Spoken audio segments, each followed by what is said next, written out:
Bonjour à tous et bienvenue sur le réseau Arts pour ce podcast numéro 9, toujours en vidéo, toujours le plaisir. Un podcast sous le signe de la fatigue puisque nous revenons de salons de conventions respectives dont nous allons parler. Je tease un peu le programme comme ça, c'est magnifique.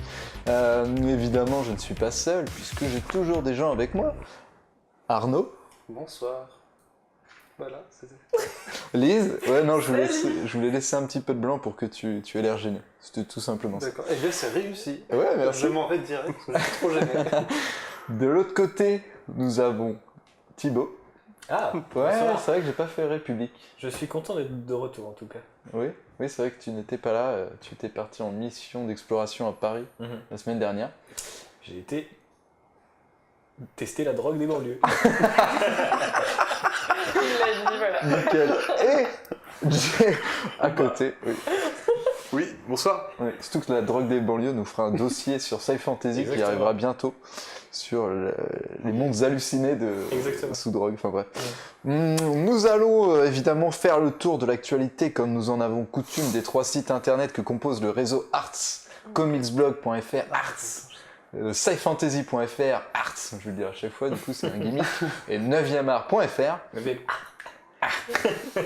Et nous allons commencer tout de suite les news de la semaine avec une news que je vais te laisser, mon cher Arnaud, qui concerne Comicsblog, puisque c'est un scoop international, mondial, ouais, Intergalactique. intergalactique, Les carrément, aliens nous l'envient. que tu as réussi à soutirer à Team Tout à Sale fait. et que tu as rencontré du coup lors d'une interview ce week-end à Comic Con Paris. Et Exactement. que t'a-t-il dit? Quel est ce secret? Alors c'était quand même difficile à lui faire avouer ces mots, hein. J'ai dû Oui. un peu le secouer, voilà. Utiliser des câbles de voiture, Exactement. des pinces coupantes. Il est très sensible des tétons, ouais. C'est ça. ok, ce 9e épisode, ça part très fort.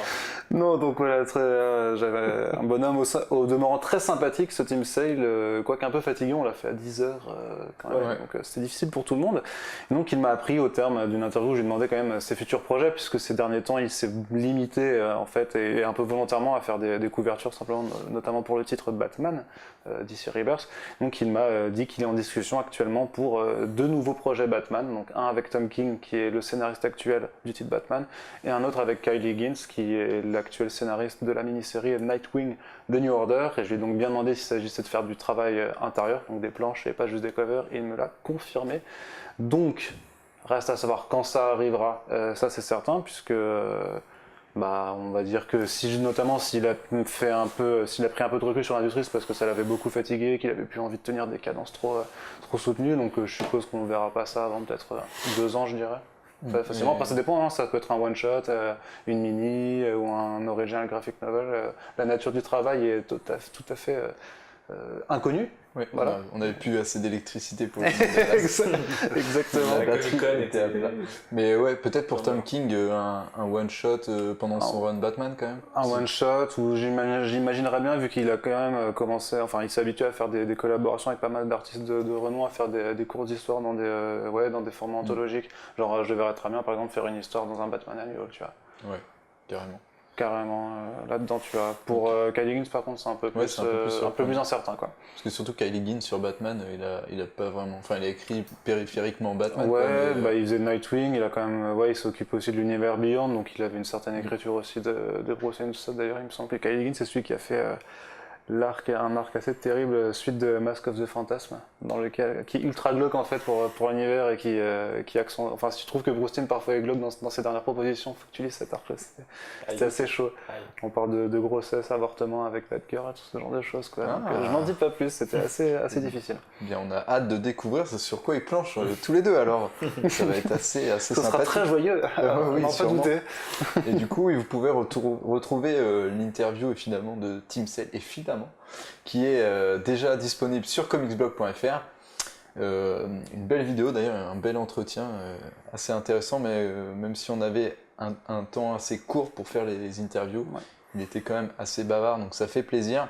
Nous allons passer à scifantasy.fr avec une news d'une autre acabit, puisque Showtime et Lionsgate vont se mettre en équipe pour une adaptation. Alors c'est les Chroniques du tueur de roi. C'est même la chronique. La chronique, il n'y en a qu'une seule. Il n'y en a qu'une seule. Ok, mais du coup c'est en transmédia, donc peux-tu m'en dire plus Je peux t'en dire plus. Alors, du coup, vous savez qu'avec la fin programmée de Game of Thrones, même si on aura les spin-offs sur HBO ou préquels, enfin, il y aura forcément quelque chose qui suivra la saison 8 dans les années à venir. Tout le monde veut maintenant récupérer la part du gâteau qui sera laissée vacante par l'absence de Game of Thrones pendant quelques années. Et ça fait déjà plusieurs mois qu'on entend parler d'une adaptation donc, de la chronique du tueur de roi, le roman qui est le plus connu de ce cycle, du coup en 3, il n'y en a que 2 qui sont sortis, mais le plus connu c'est Le Nom du Vent, c'était sorti chez Brajlon en 2009 il me semble, et le deuxième opus était sorti en 2012, et le troisième est toujours attendu. C'est écrit par Patrick Rothfuss. Alors, je t'interromps juste, dis-moi. quand tu dis qu'il est attendu, ça veut dire qu'il n'a pas encore été écrit Il n'est pas encore sorti, ouais. Mais je ne sais pas exactement où il en est en termes d'écriture, mais en fait c'est assez particulier parce que ça raconte l'histoire d'un personnage qui a forgé sa légende de son vivant et qui raconte en fait 3 journées clés en fait et l'explique comme ça. Du coup ça donne un espèce d'épopée mais d'une manière un peu moins typique où on pourrait parler d'un héros lointain dont on apprend la légende quelques centaines d'années plus tard. Là c'est vraiment de son vivant, donc c'est ça qui rend le truc assez intéressant et pour l'œuvre originale. Et ce qui rend l'adaptation assez intéressante, c'est que du coup ce sera pas tout de suite une adaptation de cette histoire là, mais d'une adaptation de la génération d'avant. Qui sera raconté par 2 musiciens. C'est un peu la tradition dans la fantasy ou même dans d'autres œuvres, par exemple le cinéma de Kurosawa, où il y a souvent 2 observateurs qui sont des ménestrels ou des passants, ou même dans Star Wars c'est 2 droïdes qui racontent l'histoire, quoi.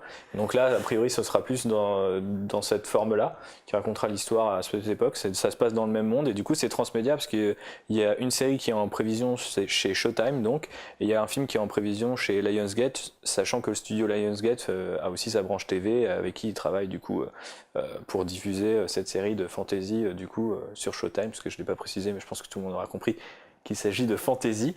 C'est un projet extrêmement ambitieux, il y aurait aussi des jeux vidéo impliqués et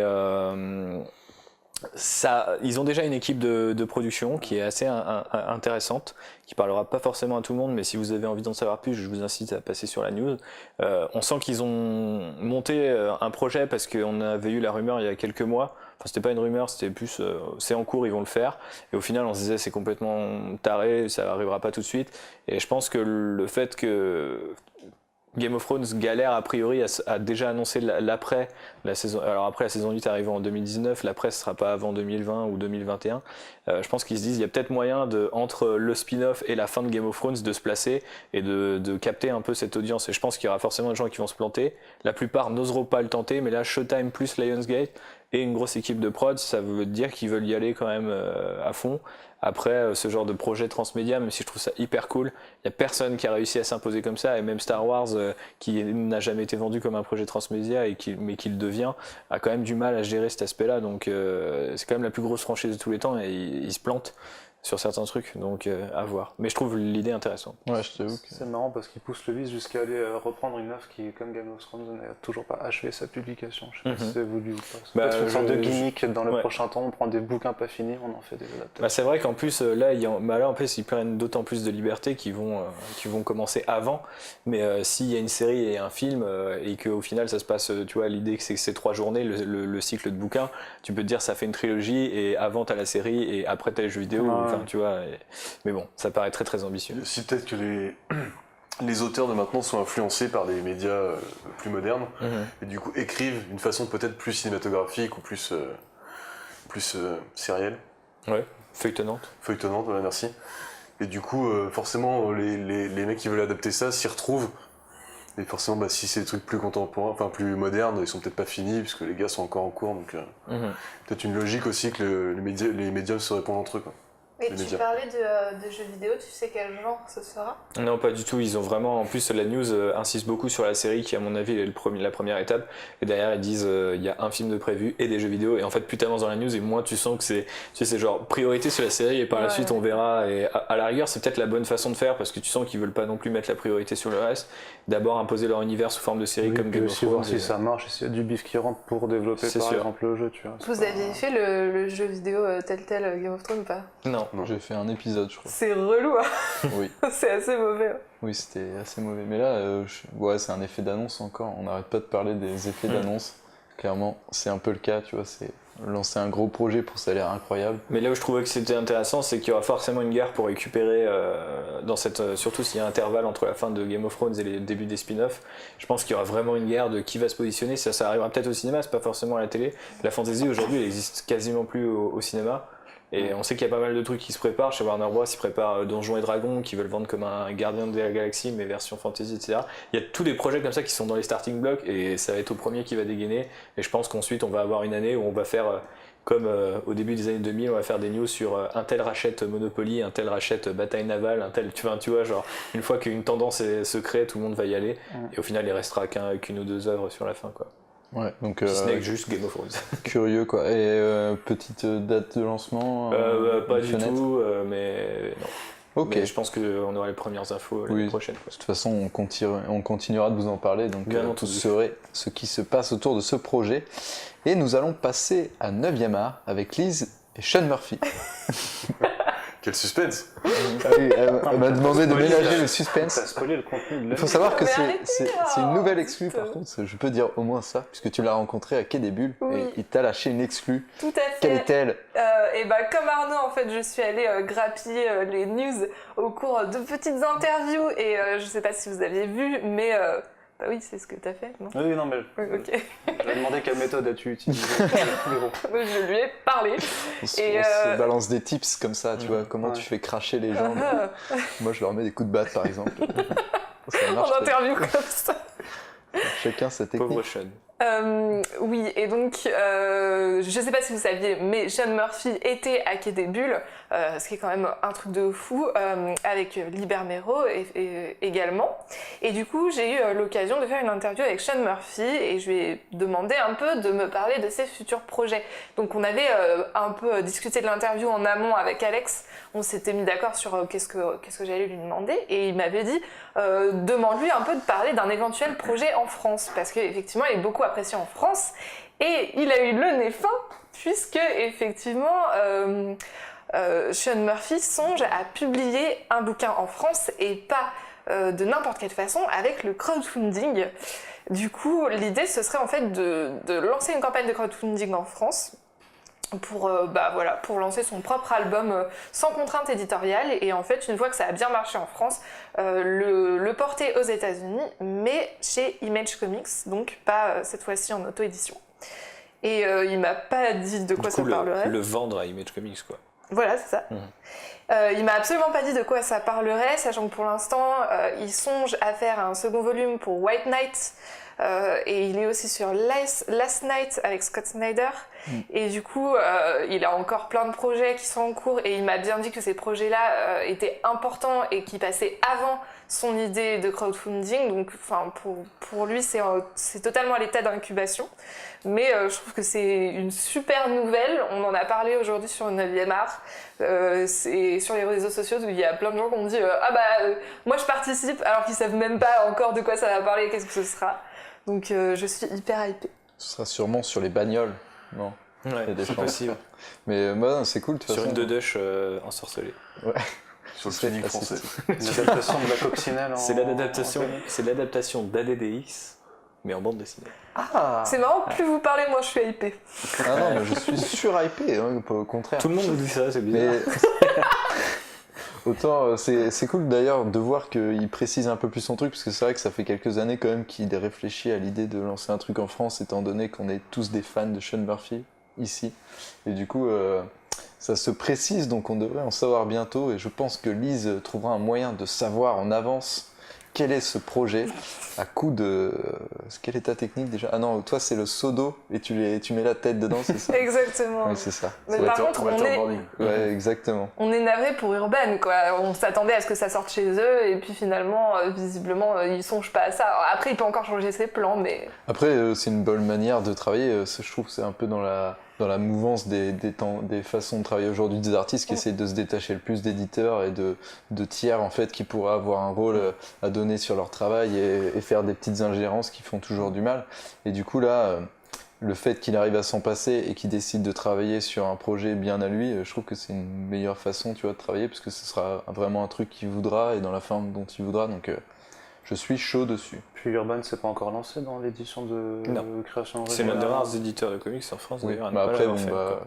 étant donné la maison à laquelle elle appartient, tu vois, Ouais, c'est un processus assez facile, je pense, à mettre en place, et On verra. je pense qu'ils auraient pu le faire avec Sean Murphy notamment, quoi. Voilà pour les news de la semaine. Alors cette semaine, on va pas faire de chroniques, on va faire des chroniques, mais ce sera pas des chroniques comme d'habitude, puisque ce sera un peu détourné. Comme il y a eu 2 conventions cette semaine, on va vous parler d'une convention, puis de l'autre. Et je vais laisser la parole à Lise, qui était partie à Saint-Malo, mon ex-fief, où les mouettes chantent et où il fait froid l'hiver, Mais ça allait. pour le salon Quai des Bulles. Et que tu me donnes ton ressenti, comment ça s'est passé? Salon. As-tu kiffé Quai des Bulles? As-tu mangé des moules frites? Alors non, parce que je déteste ça. Galette- mais galette sinon, saucisse. Qu'est-ce que vous avez dit? Ah bah, non, mais c'est La galette saucisse. la galette Le saucisse. salon de la galette saucisse. La fameuse. Bref, alors oui, Quai des Bulles. Alors moi, à la base, j'étais pas censée y aller. J'avais encore jamais fait Quai des Bulles avant cette édition-là. J'étais censée aller à la Comic Con Paris avec vous. Et en fait, au fil du mois passé, j'ai publié des différents articles sur la programmation de Quai des Bulles, qui allait venir pour quel éditeur. Et plus le temps passait, et plus j'ai dit ah, mais attends, il va y avoir des noms de ouf. Enfin, vraiment, les éditeurs amènent vraiment des personnes très très intéressantes à Quai des Bulles. Et finalement, on a dit bon, Lise, va à Quai des Bulles parce que c'est bien plus intéressant pour 9e art. Et c'est ce que j'ai fait. Et effectivement, j'ai pas été déçue. J'ai rencontré 6 artistes. Je vais peut-être pas vous faire la liste, mais bon, voilà. Tu peux garder la surprise. Garde la Voilà, surprise. gardons la surprise de toute façon. Vous découvrirez les interviews sur 9e art. Dans Sean Murphy. Ah oui, celui-là, du coup, on le sait. Voilà, alors qu'est-ce que j'en ai C'est pensé? C'est vrai que moi je suis assez habituée des festivals de bande dessinée française. J'ai fait Angoulême une fois, mais par contre j'ai fait le Lyon BD Festival moult fois. Et pour le coup, pour Saint-Malo, je m'attendais vraiment à un gros truc. Parce que c'est vrai que c'est un festival qu'on m'a pas mal vendu, notamment Sullivan m'avait dit que c'était vraiment trop bien et tout. Donc je m'attendais à quelque chose d'assez énorme. Bon, effectivement, en taille, c'était plutôt grand, mais sinon, j'ai pas trouvé ça non plus phénoménal. Je pense que c'est très intéressant quand on est un professionnel, parce qu'effectivement, il y a pratiquement tout le monde là-bas. Mais côté animation, exposition, conférence, j'ai pas trouvé qu'il y avait énormément de choses. Voilà, et aussi... Et un truc qui m'avait marqué avec Angoulême, c'était la tente des indépendants, où en fait tu te baladais dans les rayons et tu voyais plein de trucs que tu voulais acheter et que tu trouvais pas en librairie. Et là, pour le coup, j'avais l'impression que tout ce que je voyais, c'était des trucs que j'avais déjà vus en librairie, donc c'était un peu frustrant. Voilà. Et ce qui est intéressant aussi à savoir par rapport à Quai des Bulles, c'est que généralement, en fait, les éditeurs amènent leurs artistes qui vendent dont ils veulent mettre en avant les BD à Quai des Bulles, et en fait, les personnes qu'ils amèneront à Angoulême, ce ne sera pas les mêmes. Ce sera ceux qui auront sorti des best-sellers entre-temps. Donc c'est vraiment deux festivals qui se complètent, en fait. Voilà. Et moi, j'ai trouvé ça sympa, mais je m'attendais à mieux.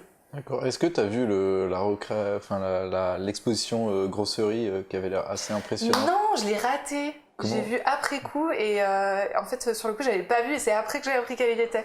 Ah ouais, du coup, parce que ça Un avait peu l'air déçu. assez stylé. Mais oui. Ils ont recréé un peu l'environnement The Grossery de Guillaume Singelin chez 619 en Kama. Et du coup, ça avait l'air assez impressionnant. Donc, je me Ouais, demandais mais si tu oui, avais- je suis trop déçue. Mais par contre, c'est vrai que si vous voulez choper des bonnes dédicaces de BD que vous avez vraiment aimé, il y a moyen vraiment de croiser des artistes de talent. Là-bas, ils amènent pas le fond du panier, quoi. Voilà. Et qu'as-tu Dédicace pensé au fond du panier. Salut à de vous. faire dédicacer des Si vous paniers? n'étiez pas à Saint-Malo, vous savez à quel groupe vous appartenez. Mais non, mais On tout le monde dira était ça, à Team Saint-Malo. Say, tu vois. Vous n'êtes ni à Angoulême ni à Saint-Malo. Mais voilà. d'ailleurs, oui, c'est Arrêtez la intéressant de le préciser, parce qu'effectivement, cette année, les éditeurs ont dû jongler entre la Paris Comic Con et Quai des Bulles. Mm. Et du coup, on s'est retrouvés, par exemple, avec Sean Murphy à Quai des Bulles, alors qu'on l'aurait plutôt vu à la Paris Comic Con. Donc voilà, c'était plutôt intéressant. Par exemple, Aquileos, ils ont balancé tous leurs auteurs français à Quai des Bulles et tous leurs auteurs américains à Paris Comic Con. Ils ont bien fait, Tout à je fait, pense. Oui, j'ai trouvé que c'était une bonne stratégie. Oui, c'est parce que pour Sean Murphy, c'est surtout parce que Urban Comics n'était pas représenté à Comic Con Paris. Et qu'as-tu pensé de Saint-Malo? Ah oui, en tant qu'ancien Malouin, je veux bien un petit avis. Ouais. Ok. C'est un peu Merci. comme le salon, c'est pas la... non, c'est grand, c'est pas la taille qui compte, ce genre de choses. Comme la saucisse Bah, de la galette saucisse. C'était gris quoi. Enfin, c'était cool de voir la mer et d'entendre les mouettes, mais sinon. Et voilà, donc tu as résumé en 7 secondes pourquoi je suis parti. C'est cool les boîtes 5 minutes quoi. Ouais. Surtout que tu peux aller samedi matin au marché à Nantes et tu les entends tout autant, elles viennent bouffer les restes. C'est vrai. C'est vrai. Mais Ça sent pas la mer. C'est moins glamour que les remparts de Saint-Malo. Ouais, c'est sûr. c'est vrai. Ouais, bah si tu vas pour les mouettes. Tu trouves Amateur ton de mouettes. Amateurs de mouettes, rejoignez-nous avec le hashtag ArtsMouette. On en parlera sur les J'espère réseaux qu'ils sociaux. Nous allons passer aux sorties de la semaine et nous allons faire un petit point Thor Ragnarok. Alors évidemment c'était la semaine spéciale Thor Ragnarok, donc je vous invite, la semaine dernière je vous invite à aller sur comicsblog.fr pour voir tout ce qu'on vous a préparé. Alors évidemment il y avait la critique, il y avait le podcast qui est l'impondérable, mais il y a un dossier sur Jason Aaron, sur ses titres indés, un dossier sur le Ragnarok de grande qualité, et vous avez aussi pu voir Arnaud en vert, puisque nous avons lancé une nouvelle chronique qui s'appelle Arnaud découvre Marvel. Au générique absolument délicieux, je tiens à le préciser. Un générique absolument délicieux. L'introduction. Oui. Oui, il y a un petit happening que nous avons tourné avec nos skills d'acteurs et qui devrait d'ailleurs nous permettre d'avoir un César. On a été nommés. Je crois que d'après Warner, vous êtes en lice. pour Warner les nous a rajouté sur son Sur le site. site à côté de numéro 2 des Lego Batman. Et du coup, évidemment, cette vidéo est l'occasion de lancer un nouveau format qui permet de jouer un peu avec le fait que, que Arnaud ne lit pas vraiment des titres Marvel pour qu'il découvre des titres Marvel. Alors si je me marre actuellement, c'est parce qu'il y a une fenêtre en face de moi et que j'ai vu Manu apparaître puisqu'il est dehors et qu'il attend que quelqu'un lui ouvre, mais il ne veut pas sonner pour pas nous déranger exactement. Et du coup, pourquoi parler de Thor Ragnarok? Puisque tu n'étais pas avec nous, comme on l'a dit la semaine dernière, tu étais parti à Paris et dans un sale état, évidemment, avec ta petite expérience. Oui, On va pas en effectivement. reparler plus que ça. Et du coup, on n'a pas eu ton avis sur Thor Ragnarok et je me suis dit que tu allais pouvoir en parler seul et nous dire ce que tu en as pensé. Bah du coup oui, c'est gentil de donner l'occasion de donner mon avis.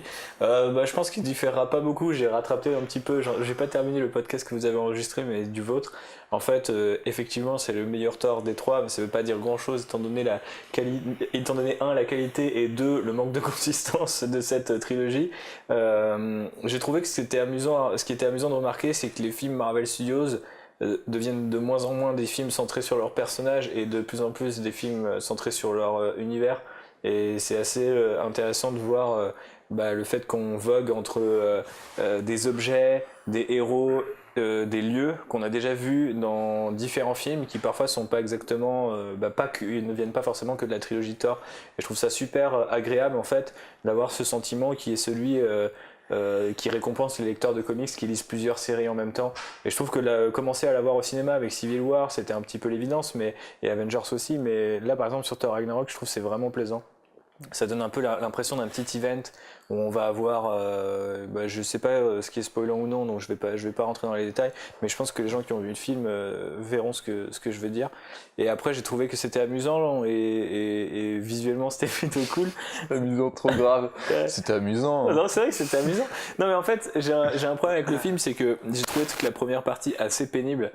Ça posait l'exposition, on sentait que Taika Waititi devait résoudre tout ce que The Dark World avait laissé en plan, et les vannes étaient extrêmement répétitives à l'échelle du Marvel Cinematic Universe, vous le savez, et j'ai ma réputation du mec qui a mis 4,5 à Age of Ultron, j'ai rien contre la formule Marvel, et j'ai rien contre l'humour dans les films Marvel, mais quand c'est toujours les mêmes vannes, celle du marteau, sérieusement, on l'a eu 1000 fois, celle du mauvais timing, on l'a eu 1 million de fois, enfin, de la chute, tu sais, genre du personnage qui tombe et tout, c'est genre, ça c'est les vannes cheap, quoi, genre tu peux en caser dans n'importe quel film Marvel à n'importe quel moment et ça marche. Mais je trouve que c'est vraiment un signe de faiblesse de leur part, de leur univers, tu vois, de se reposer encore là-dessus, c'est dommage. Par contre, se reposer sur les moments plus improvisés avec Jeff Goldblum ou avec Mark Ruffalo, ça je trouve ça vraiment nouveau, et visuellement aussi, le délire Kirby, je trouve ça vraiment nouveau aussi, ça me plaît beaucoup. Donc je suis un peu mitigé, c'est-à-dire que j'ai bien aimé le film, Mais j'ai l'impression, et encore plus en ayant pris un peu de recul, en travaillant moins sur Comics Blog, que la formule, il faut vraiment qu'elle nous offre quelque chose de dramatique bientôt, et je compte vraiment sur Infinity War pour ça. Parce que là, en l'état, c'est genre... Si tu veux quelque chose de dramatique, il y aura aussi Justice League. Ouais, mais j'ai peur justement que... dramatique, quoi. J'ai peur justement que dans Justice League, on ait un Flash qui tombe par terre et un Batman qui s'enroule dans sa cape, tu vois. Et ça m'embête un petit peu, parce que je me dis, il y aura même C'est pas... une question de mauvais timing. Am I too soon? Voilà, c'est ça, Am I Too Soon, exactement. Ça, tout a commencé par là, finalement. Mais voilà, je le conseillerais quand même, mais quelque part, j'en attendais plus. Je m'attendais vraiment à ce que ça soit un dépassement un petit peu de tout ça, et de se dire que c'est vraiment drôle, c'est vraiment, s'ils prennent un Waititi, c'est pas pour faire des blagues de cap et de marteau qui vient pas, tu vois. Et en fait, si, un peu. Et ça, je trouve ça dommage. Mais j'ai quand même globalement apprécié. C'est intéressant parce qu'on l'a traité sur CB, je crois que c'était hier même, sur le fait qu'à la base, le film était supposé faire 1h40, qui dure presque 40 minutes de plus, et que Taika Waititi dit que ça a été pour rajouter des blagues. Donc toutes les blagues que je pense que tu dis cheap machin, vu qu'ils ont vu au travers des essais que ça fonctionnait pas, mais ils se sont dit bon en fait on va toutes les remettre, même si effectivement... Parce qu'ils ont fait leur preuve, mais c'est un petit peu dommage. Mais tu me fais penser à un truc que j'avais fini, mais je voulais quand même ajouter que autant sur l'aspect humoristique, ça m'avait déçu puisque c'était répétitif et un peu déjà vu, alors que je m'attendais vraiment à ce que ça soit nouveau. Sur l'aspect visuel, j'avais zéro attente parce que je voyais les designs de Kirby, je les avais déjà vus, donc les voir en action ça change pas grand chose. Mais je m'attendais pas à ce qu'il y ait certaines scènes qui fracassent autant. Je trouve que dans l'échelle de puissance, et même la première scène de combat de Thor, quand il affronte dans un délire complètement fantasy, je trouvais ça incroyable. Et visuellement, j'ai trouvé qu'il y a des moments, c'était même vraiment du Snyder dans l'esprit, tu sais, de cette idée de géométrie, la caméra qui est fixée sur le marteau quand il bouge, il y a vraiment des trouvailles qui sont assez chouettes. Pour le coup, j'attendais pas du tout Waititi là-dessus, et il a fait un taf qui est assez bluffant, et c'est marrant de savoir que moi je l'attendais sur un truc, au final il m'a déçu, et le truc où je l'attendais pas du tout, il m'a complètement surpris, donc rien que pour ça, ça vaut peut-être le coup d'aller le voir au cinéma, je pense. Ben, merci beaucoup, on est globalement assez d'accord au final. Avis un peu, on a le même avis parce qu'on est ensemble peut-être. Je ne sais Sauf pas. qu'il aime pas l'humour. On Ouais, a bien aimé l'humour. C'est vrai que moi j'ai bien. Tu n'as pas si, trop il a- aimé l'humour du film, pardon. Tu sais, on dirait les mecs tu sais, les fans hardcore du DCU. Moi, j'aime pas l'humour. J'aime pas la musique. Ouais, moi, j'aime j'aime pas pas l'herbe. l'humour. La couleur verte m'énerve. Ok. J'aime pour pas les gamins. les plans de caméra qui bougent et tout, là, ça me saoule, Ouais, donc ça ce aussi. film m'a énervé. Non, mais du coup, retrouvez le podcast si vous voulez l'avis des autres membres de la rédaction. Et nous allons passer à un petit titre dont on parle, mais qui est pas vraiment sorti, mais qui était en avant-première, en édition limitée, exactement, c'est Fais-le celui-là briller. qui arrive en France, donc Renato Jones, qui est une série Image Comics qui est de grande qualité, de Carrie Andrews, dont on a parlé à plusieurs reprises. Oh le spoil, montre Et, pas. et à l'occasion de la Paris Comic Con, en fait, Achilleos, qui va éditer en France, proposait une petite édition augmentée de ce titre. Thibaut, tu veux nous en parler, puisque c'est un titre que tu apprécies particulièrement. Énormément. Il y a parce aussi que des j'ai- petites, et voilà, je précise ça avant que tu commences, il y a aussi des petites des petits cartes sex-libris. postales, ouais, je sais pas comment on appelle ça dans le Petit milieu. sex libris. Il y a un marque-page, il y a un petit flyer, et puis tout à fait. c'est des petits. Ainsi qu'un poster, ce qui n'est c'est pas ça, dans c'est Ouais, là c'est qu'un poster qui reprend les fausses publicités qui sont créées aussi par Carrie pour le titre. Et du coup on en a déjà pas mal parlé sur Comics Blog, et ça fait un petit peu de temps on l'attend que ça arrive en France. Sur 9e art aussi. Et sur 9e art aussi, puisque du coup on a eu l'annonce d'Achilleos qui malheureusement l'a repoussé. Pour se faire pardonner, ils avaient quand même du coup ce single-là, qui est l'équivalent de l'Artist Edition du premier numéro. Donc c'est une édition qui est plus grande et en noir et blanc, avec plein de bonus à la fin. Je peux peut-être vous montrer. Il y a le script, il y a des morceaux de storyboard, il y a des recherches, etc. Enfin bref, c'est plutôt cool, surtout si vous aimez comme moi l'auteur. Et oui, j'aime bien ce titre, et pour ceux qui n'en auraient pas entendu parler, parce qu'on a rencontré beaucoup de gens qui ne connaissent pas à la Comic Con, alors peut-être que maintenant c'est votre premier podcast. Donc Renato Jones, les 1% pour citer la version française, ça parle d'un titre qui s'appelle, spoiler, Renato Jones, et qui désigne les 1% les plus riches de la planète pour se venger. Mais ce qui est assez intéressant, c'est que c'est pas juste, alors c'est un titre complètement satirique et volontairement exagéré, qui rappelle beaucoup Frank Miller par bien des aspects, puisque Andrews est très inspiré à mon sens par Miller, même s'il refuse de le dire en interview quand je lui en parle. Et du coup, c'est pas si bête que ça, mais ça peut être bête et méchant, mais ce qui est intéressant, c'est que le personnage est lui-même l'un des 1%.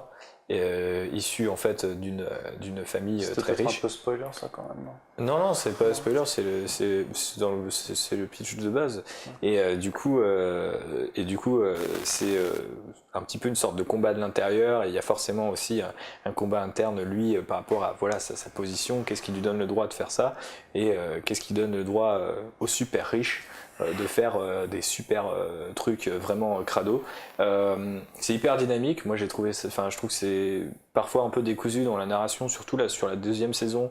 Et le rythme de parution, vu que Carrie Andrews fait tout, c'est-à-dire que c'est scénarisé, dessiné, ancré et lettré par Carrie Andrews. Il explique d'ailleurs à la fin comment il fait ça.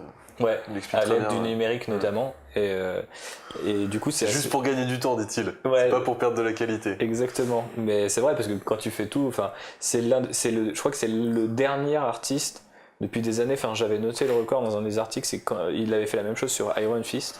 Et c'était à l'époque le seul artiste Marvel à tout faire lui-même sur une série, ce qui n'était pas arrivé depuis des années en fait. Parce que ça se faisait un peu à l'époque, où des bûcheurs, maintenant on fait plus ça, parce que les rythmes sont complètement tarés. Donc sur la deuxième saison, il prend un peu son temps, et c'est un peu aussi décousu sur la première. Ça arrive en février l'année prochaine dans les librairies françaises, mais ça reste hyper divertissant, complètement cathartique, les dessins sont hyper cool. Et en attendant, pour 10 balles, vous pouvez mettre la main sur plein de goodies. Ce qui est assez cool, c'est que Achilleos les a édités, sachant que l'univers de Renata Jones, il y a vraiment un truc avec ses super vilains et ses super héros complètement fucked up. Je trouve qu'ils ont bien joué là-dessus. Même l'édition en doré comme un lingot d'or et tout, c'est plutôt cool. Et moi j'aime beaucoup le titre, donc et j'aime beaucoup m'intéresser à comment les BD sont conçus et tout, donc avoir les éditions agrémentées de bonus, ça me plaît beaucoup. C'est plus ou moins le director's cut du coup du premier numéro pour ceux qui connaissent le cinéma. Il me semble que cette édition était dispo à la Paris Comic Con, pardon. Ouais. Mais du coup, maintenant pour se le procurer, c'est le site de Achilleos et c'est Exactement, ouais. J'ai envie de la toucher. Jay, toi Vas-y. tu as découvert ce premier Je l'ai numéro. découvert alors- tout à l'heure, figure-toi. Alors, qu'en as-tu Car, pensé de... il était là près de moi, il brillait, Tout à j'étais fait. comme attiré.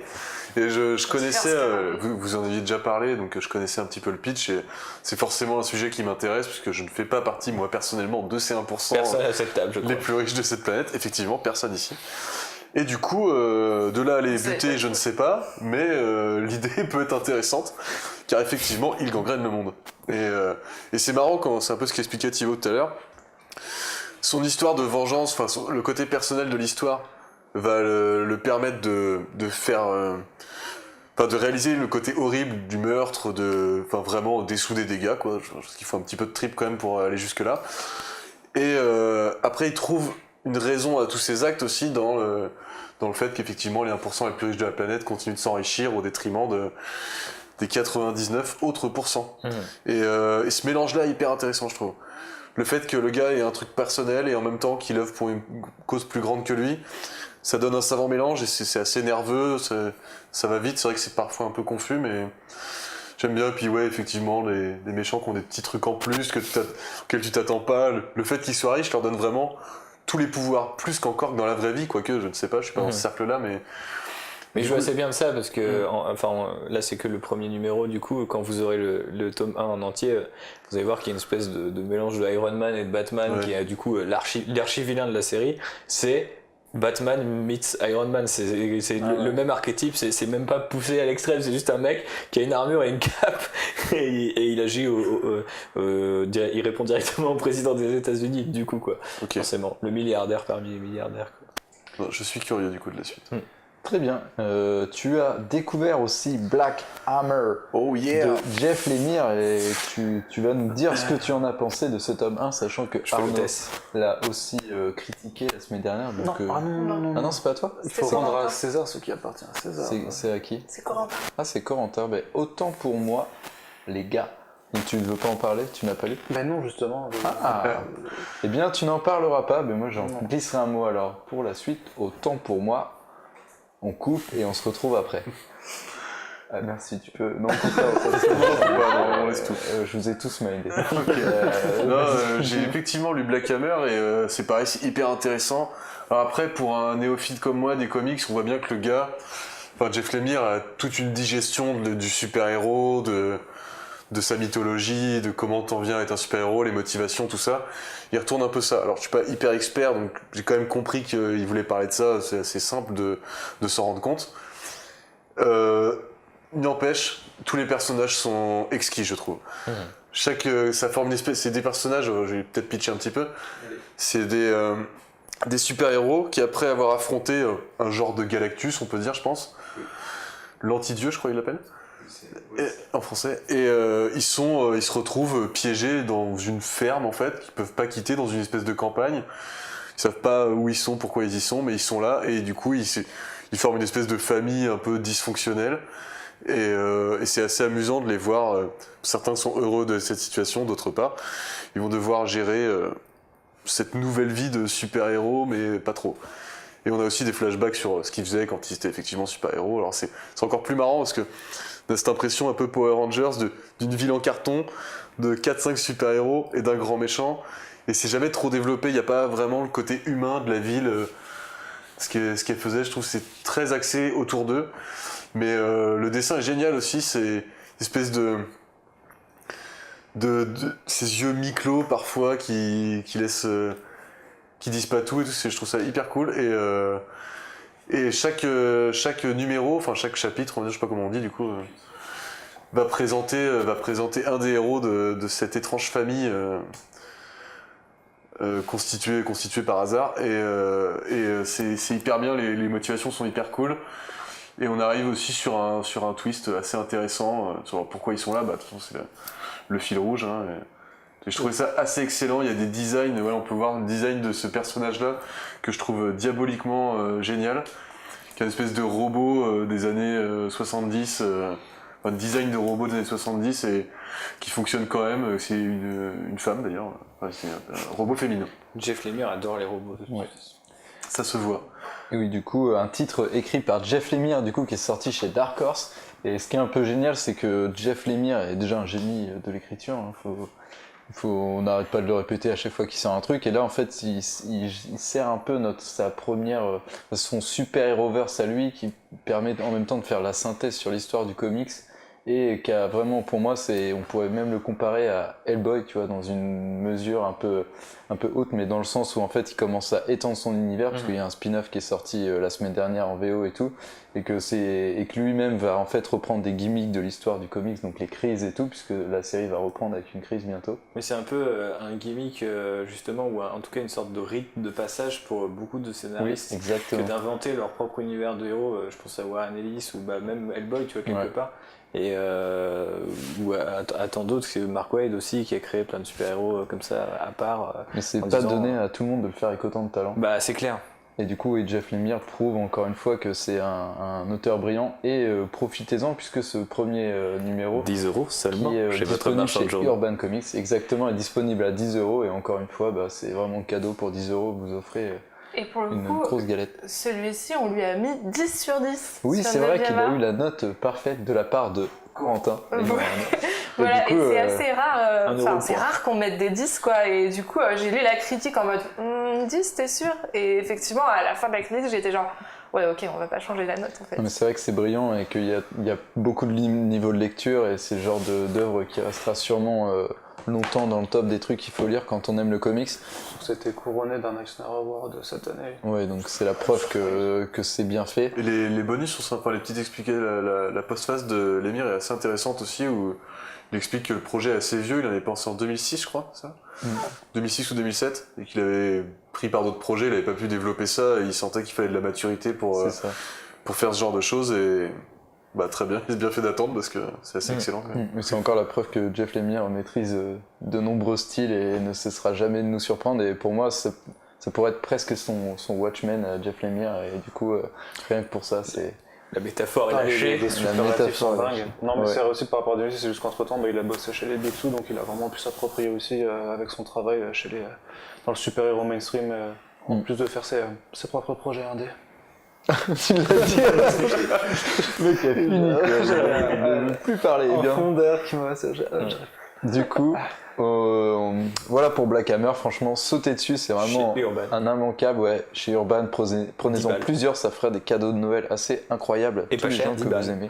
Effectivement, et pas Ça coûte cher. combien? sur- J'ai pas suivi. 10 balles. 10 balles. Urban Comics Money. Et nous allons passer à Lise qui va nous parler de deux mangas qui s'appellent, enfin qui sont le tome 1 et 2 d'une même série, qui sont Rafnas, édités chez Comico. Comico. Et je m'en doutais, mais je ne savais plus, donc j'ai préféré laisser le suspense le temps que tu me répondes, Le au lieu de suspense. dire une bêtise comme tout à l'heure quand j'ai dit qu'Arnaud avait fait la critique de Black Hammer, alors que c'était Corentin. Merci. Tu peux nous présenter cette série? Voilà, alors je sais pas si on dit Rafna ou Rafnas, mais voilà, donc Rafna, c'est un diptyque, donc c'est un manga, je parle pas souvent de manga, donc au moins là vous êtes sûr que c'est génial. Je sais pas pourquoi je dis ça. Bref. Donc le premier tome est sorti le 26 octobre dernier, donc jeudi dernier. Ça raconte quoi? Ça raconte l'histoire, en fait c'est un manga de science-fiction, et ça se passe dans le futur, et les humains ont colonisé une nouvelle planète qui s'appelle Rafna, voilà. Et en fait sur cette Rafnas. planète... Est-ce que tu veux que je fasse le vraiment présentoir pour un décidé. Depton du coup? Ça va, j'aime bien tripoter les bouquins comme ça. C'était pour faire comme République avant avec James. Il voulait faire l'hôtesse, mais tu lui refuses. C'est ça. Je suis triste. Et donc, ils ont colonisé cette planète. Ils ont colonisé cette planète qui s'appelle Rafna, et en fait, sur cette planète, il y a un élément qui s'appelle, je vous le donne en mille, le Rafna. Et en Le fait, Rafnas. Qui est qui là-dedans? Le Rafnasium. et en fait les humains vont absorber cette matière qui va les faire voler. En fait, plus ils en absorbent et plus ils volent, et donc tous les humains flottent. Et sauf qu'il y a certains humains qu'on appelle les originels, je crois, qui ne sont pas sensibles au Rafna. En fait, au contraire, ils y sont allergiques, donc ils doivent prendre des cachets pour s'en protéger. Ils ont même un filtre greffé à l'intérieur du bide pour Je pense que ça aurait été mon cas. Ah oui. C'est bon. Voilà. Logique au Rafna. Oui. Et donc nos héros, c'est comment ils s'appellent déjà? C'est vraiment très discret. Vous pouvez regarder la technique de Lise pour regarder ses Éventuellement, notes. La quatrième de couverture. tout en peut-être discrétion. aider, je ne sais pas. Donc nos héros, oui, c'est écrit dessus. Ça, c'est la mémoire immédiate, mais t'as la mémoire à plus. Ah oui, ouais, vraiment très immédiate. Donc notre héros c'est Ragi, ou Raji, j'en sais pas. Tout le monde s'appelle Rafnas. C'est Rafnas, c'est Rafnas. Zéro inspi. Notre Les héros- astéroïdes là, Rafnas. Le vaisseau, un C'est Rafnas. évidemment écrit par Rafnas, édité par Rafnas, et ça sort le 13 Rafnas 2000 Rafnas. Voilà, merci. On se croirait chez les Schtroumpfs. Mais en Rafna du coup. Donc notre héros c'est Raji. Il s'appelle Raji par Rafna. Et donc lui, c'est lui là sur la moto, et il est allergique justement, il a son petit filtre À et la tout ça. moto. Et il va se lier d'amitié avec une meuf qui s'appelle Lima, du coup, et qui elle vole. Et son boulot c'est d'inspecter les courants de... Putain, j'arrive. Inspecter les courants. Moi je suis, hein, je sais pas vous. Ouais, Son boulot c'est d'inspecter les courants de pierres qui volent, voilà, parce que c'est comme des rivières, sauf que c'est des pierres volantes. Et on les Et en appelle fait- comment? Elle vole dedans et elle les inspecte pour vérifier qu'ils vont pas s'écrouler sur les villes. Voilà, donc on a ce petit duo qui est complètement opposé, avec lui qui est par terre et elle qui vole super bien, beaucoup mieux que la moyenne des humains sur cette planète. Et tous deux, ils vont devoir sauver leur civilisation, n'est-ce pas, qui est en grand danger. Mais je ne vous dis pas pourquoi, parce que ce serait vous spoiler. Et évidemment, il y a une romance qui s'installe. Voilà. Est-ce que l'édition est bien? Parce que vu d'ici, ça a l'air hyper souple et un peu très. Un peu très... Alors franchement... un peu volage, tu vois, un peu genre magazine quoi. C'est déjà rare de voir du manga de ce format-là. Je trouve Bah ça plutôt justement, c'est chouette. ça qui me plaisait. Et ce qui est intéressant aussi, c'est que c'est en Non, c'est format français, on dit. Enfin, En pas lecture, japonais, en en lecture ouais. française. Française. Et du coup, bah, moi, ça m'a attiré l'œil. C'est vrai que les mangas en format classique, ça me saoule un peu. Ok. Non, je montre à la caméra. Je croyais qu'il montrait un truc en Ok. particulier. T'as quand même dit que lire au format, dans le sens de lecture japonais, ça te saoulait un peu? Non, c'est pas ça qui me saoule un peu. C'est les formats hyper classiques comme ceux-là là, qui font tous la même taille. Oui, tout petit, ouais. Ça a tendance à me saouler, je trouve ça un peu monotone. Donc là, je trouvais ça cool parce que ça change un petit peu, ça donne plus envie de les lire. Par contre, dans En ta plus, c'est collection de un mangas dans la bibliothèque, ça nique complètement la continuité que tu as installée. Bah, mais oui, bon, écoute. ouais. Tu les mets à Ils y part, pensent tu leur pas, mets une les place de éditeurs, avant de choix. sortir leur BD. Bah, comme j'ai un, laissé c'est un tomber truc. depuis Non, écoute-moi, que- c'est un coup de gueule, voilà. Faisons un débat. J'ai laissé tomber depuis La forêt millénaire de Taniguchi, qui est comme ça, bref. Donc voilà, c'est un diptyque en plus, ça fait plaisir. Moi j'ai lu juste le tome 1, pour l'instant j'ai pas encore lu le tome 2. Et je trouve ça très très intéressant au niveau de l'univers en particulier. Par contre, les dessins, je les trouve pas ouf, je les trouve pas super clairs en fait. C'est un petit peu le point négatif. Mais par contre, c'est vrai qu'au niveau de l'histoire et de l'univers, c'est super intéressant. Donc je vous le conseille carrément. En plus, c'est un diptyque, donc c'est fini. C'est pas trop cher quoi. Donc, je pense juste pour un petit plus que pour la prononciation du titre, ça se dit bien Rafna parce qu'en fait c'est le pluriel du Rafna. Parce que là, je lis, il y a marqué j'ai ôté le Rafna, donc je suppose que c'est un Rafna, des Rafna, avec un S muet. Voilà. Exactement. Arnaud, notre On a fact-checker notre qui Rafna. à chaque instant est toujours prêt pour checker des trucs. Et rappelle-nous, on peut trouver cette bande dessinée, mon cher. Chez Komiku. Ça coûte combien? Ah, ensuite, j'ai encore oublié. Pas trop Ça cher. coûte 16 €. Voilà. Grâce à cette quatrième de couverture dont le prix est inscrit en tout petit. Exact. C'est toujours dans le détail. Et à apprécie. noter que ce tome-là, le premier est déjà sorti, mais le deuxième, on l'a en exclusivité, il sort le 7 décembre. Tout à fait. Donc on peut vous spoiler salement si vous. Si vous êtes Bah pas oui, sage. du coup, j'ai Ouais. lu en plus un dialogue Ont-ils trompé extra-victor tout le que Rafna j'ai salement spoilé. Quoi. Il a Ce sauté sera le en- Rafna. Le mec a spoilé la prononciation. C'est le twist de toute l'histoire. Oui. Il y avait plusieurs Rafna.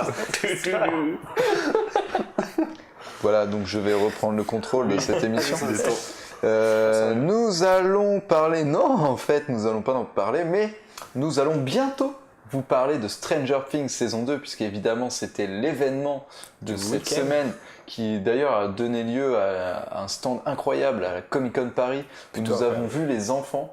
Alors il y avait, je me souviens plus de leur nom, il y avait Dustin, C'est Gaten Mike. Materazzo. Ça, Ah, c'est tu veux les enfants dans la série ou Ouais, leur les- nom d'acteur? Il y avait Mike, Dustin et. Joel, non c'est pas- Will. Non, c'est pas Will. Non, pas Will. Non. Enfin bref, il y avait des... Ah, si. Il y avait certains des enfants que nous avons pu voir, il y en avait 3, même il y avait 4 enfants, on a pu les voir faire du vélo, le 4e étant Finn Jones. Nous en reparlerons plus tard.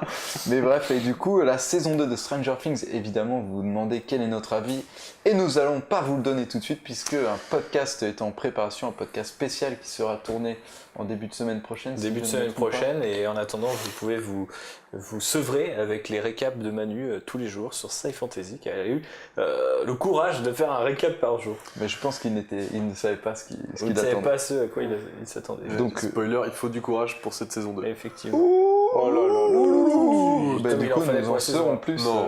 la Mais semaine non. prochaine. Bref, gardons tout ça pour le podcast. Oui, parce que on va pas spoiler les avis, hein, n'est-ce pas? Ce serait dommage. Non. Et nous parlions de la Comic Con Paris. Transition toute trouvée pour vous parler de la Comic Con Paris avec la deuxième chronique sur la Comic Con Paris, Alors, le récap du salon. Hein? C'est quoi le sujet? C'est la Rafna. Comic Con Paris. Générique. Et il n'y en a toujours pas. Alors, qui veut commencer, mes moi, je veux bien, chers parce que- amis, pour nous faire un Bah, petit moi je veux bien récap? parce que je trouve qu'il parle quand même pas mal depuis avant. Eh bien, du coup, je vais commencer. Alors, la Comic Con Paris, non, je t'en prie, elle commence, mon cher Thibaut. Ouais, je voulais juste prendre la parole parce que j'ai fait l'édition d'avant. Et, Oui. Ah oui, c'est vrai. Du coup, c'était peut-être pour remettre en perspective. C'est le salon s'améliore Oui. chaque année un peu plus. Alors, c'est comme un peu la trilogie Thor. En même temps, on était parti un petit peu d'une première édition qui n'était pas forcément évidente. L'année dernière, moi, j'ai trouvé que le mélange, même si il n'était pas toujours très respecté, parce que ça vise un public qui est beaucoup plus généraliste. Les artistes étaient un petit peu paumés, mais en même temps, tu vois, Sullivan avait par exemple fait une conférence pour les 25 ans d'Image où il y avait plusieurs centaines de personnes, ça avait rempli la grande salle, enfin pas rempli la grande salle, mais c'était à la grande salle, donc il y avait des efforts qui avaient été faits. Moi j'avais pu donner quelques conférences, notamment avec des artistes d'ici comme Marcus To et Chad Hardin.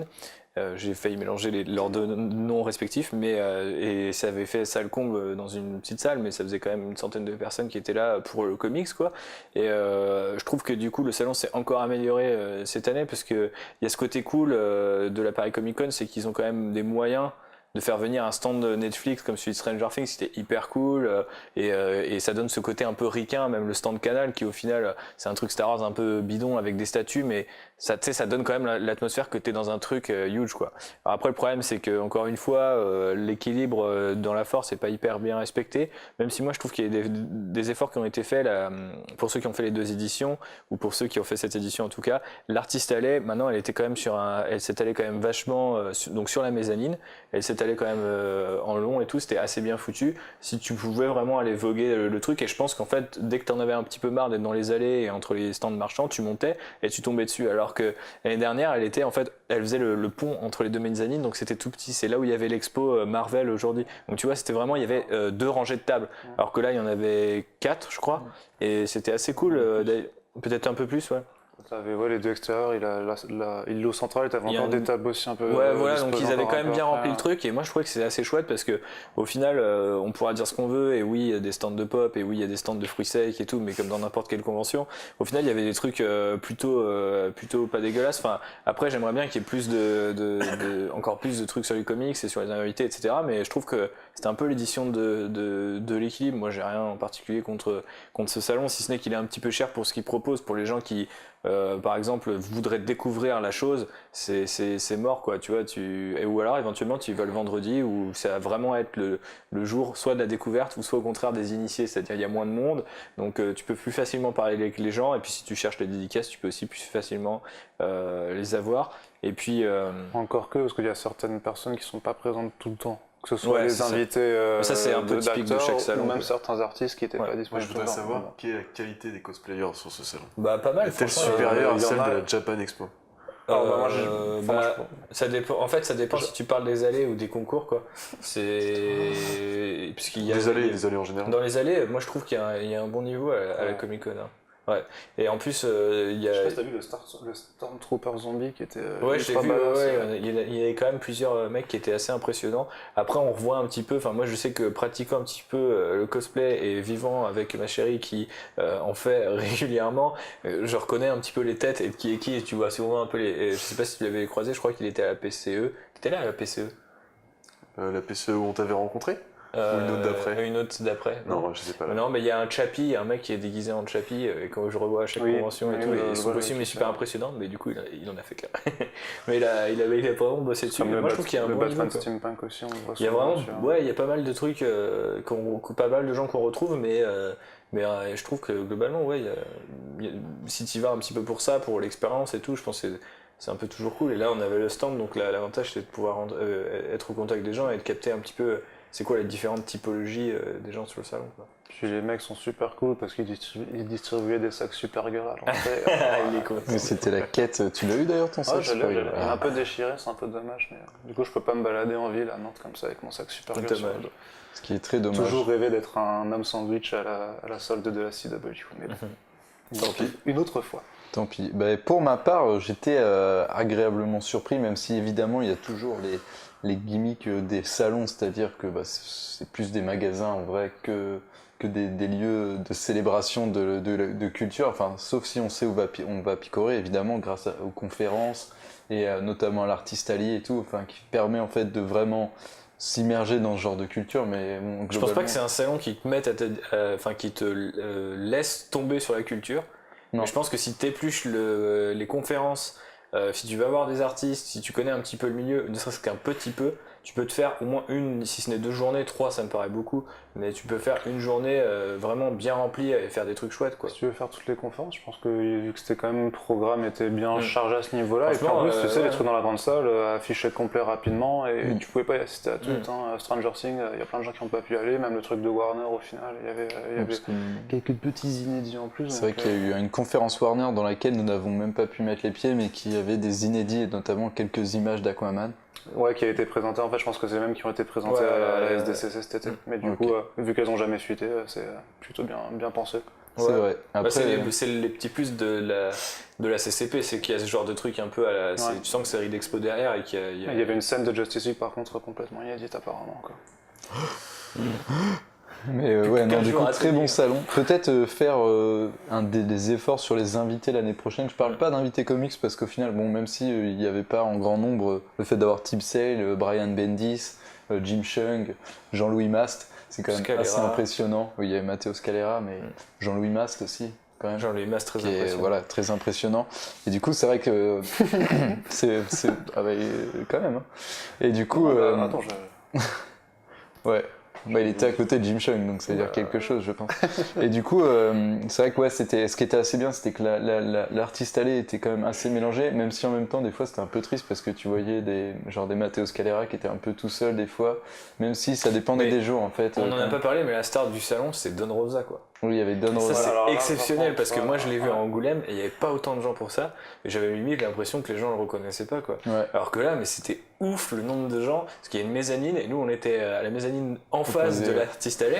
Parfois, il y avait toute la longueur de la mezzanine en face qui attendait les gens pour choper les piments faits dans le jardin de Don Rosa et une signature, quoi. Et moi, je trouve ça absolument ouf en pleine Comic Con de voir les gens avec là pour signer leur Picsou et leur. Mais c'est vrai qu'il a C'est déplacé des foules, quoi. Bah, la queue, c'est jamais des amplis. Ouais, Ouais, jamais. non. C'est Mais complètement- c'est vrai que moi j'ai jamais compris le rapport Don Rosa à la Comic Con. Enfin, Bah, c'est les comics, Bah oui, comics. c'est- les Picsou c'est des comics. Ouais. Oui. En fait, c'est. Je lisais des comics quand j'étais Tu peux gamine. lire Et voilà. tu peux regarder l'interview. Tu peux regarder l'interview que j'avais faite avec lui à Angoulême 2016. Du Ouais. coup, justement, on parle de ça. Et en fait, c'était un bail bizarre où il expliquait que lui, il travaillait. En fait, il travaillait pas avec Disney directement. C'était par l'intermédiaire d'un éditeur scandinave qui avait la licence, etc. Et en fait, ce qui lui permettait de faire toutes les aventures qu'il veut. Et c'est pour ça qu'en fait, qu'il y a toutes ces terres Don Rosa de Picsou et qui s'inspire de Karl Barks, qui était l'un le père fondateur de C'est quoi les histoires cool de Picsou. Et lui, c'est celui qui a pris le relais en quelque sorte et qui a pu créer des histoires assez folles avant que Disney remette la main dessus et dise non mais en fait ça marche de ouf, on va les éditer directement chez nous, quoi. Et c'est une histoire complètement, enfin c'est super complexe alors que t'es là genre c'est 3 canards qui ont même pas de froc tu vois. Mais je sais pas, c'est Attends, tu dis 3 canards, il y a Riri Fifi Oui, oui. il y a Donald, il y a il y a plus que 3 canards, mais il y a effectivement Géo trouve tout, je veux dire. Je retrouve tout, hein. frère. Un Géo trouve tout. il a un froc. Tu te rappelles pas Non, mais je veux C'est pas l'inventeur. l'identité Avec de tous les membres de Picsou.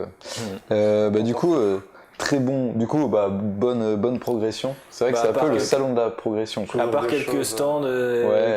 qui... Bah, après le problème c'est que on peut comprendre, enfin Le stand de make-up, le stand, Ouais, certains stand World of stands Tanks. de VR, voilà, le stand World of Tanks. franchement le stand World of Tanks je trouvais ça délire, tu vois. Ouais, c'est un peu. Il était quand même vachement conséquent et. Il était très brillant. C'est des tanks qui se tirent dessus, quoi. Ouais. C'est pas célébrer la. Il dit ça parce qu'en ce moment il y a un event Warhammer sur World of Tanks.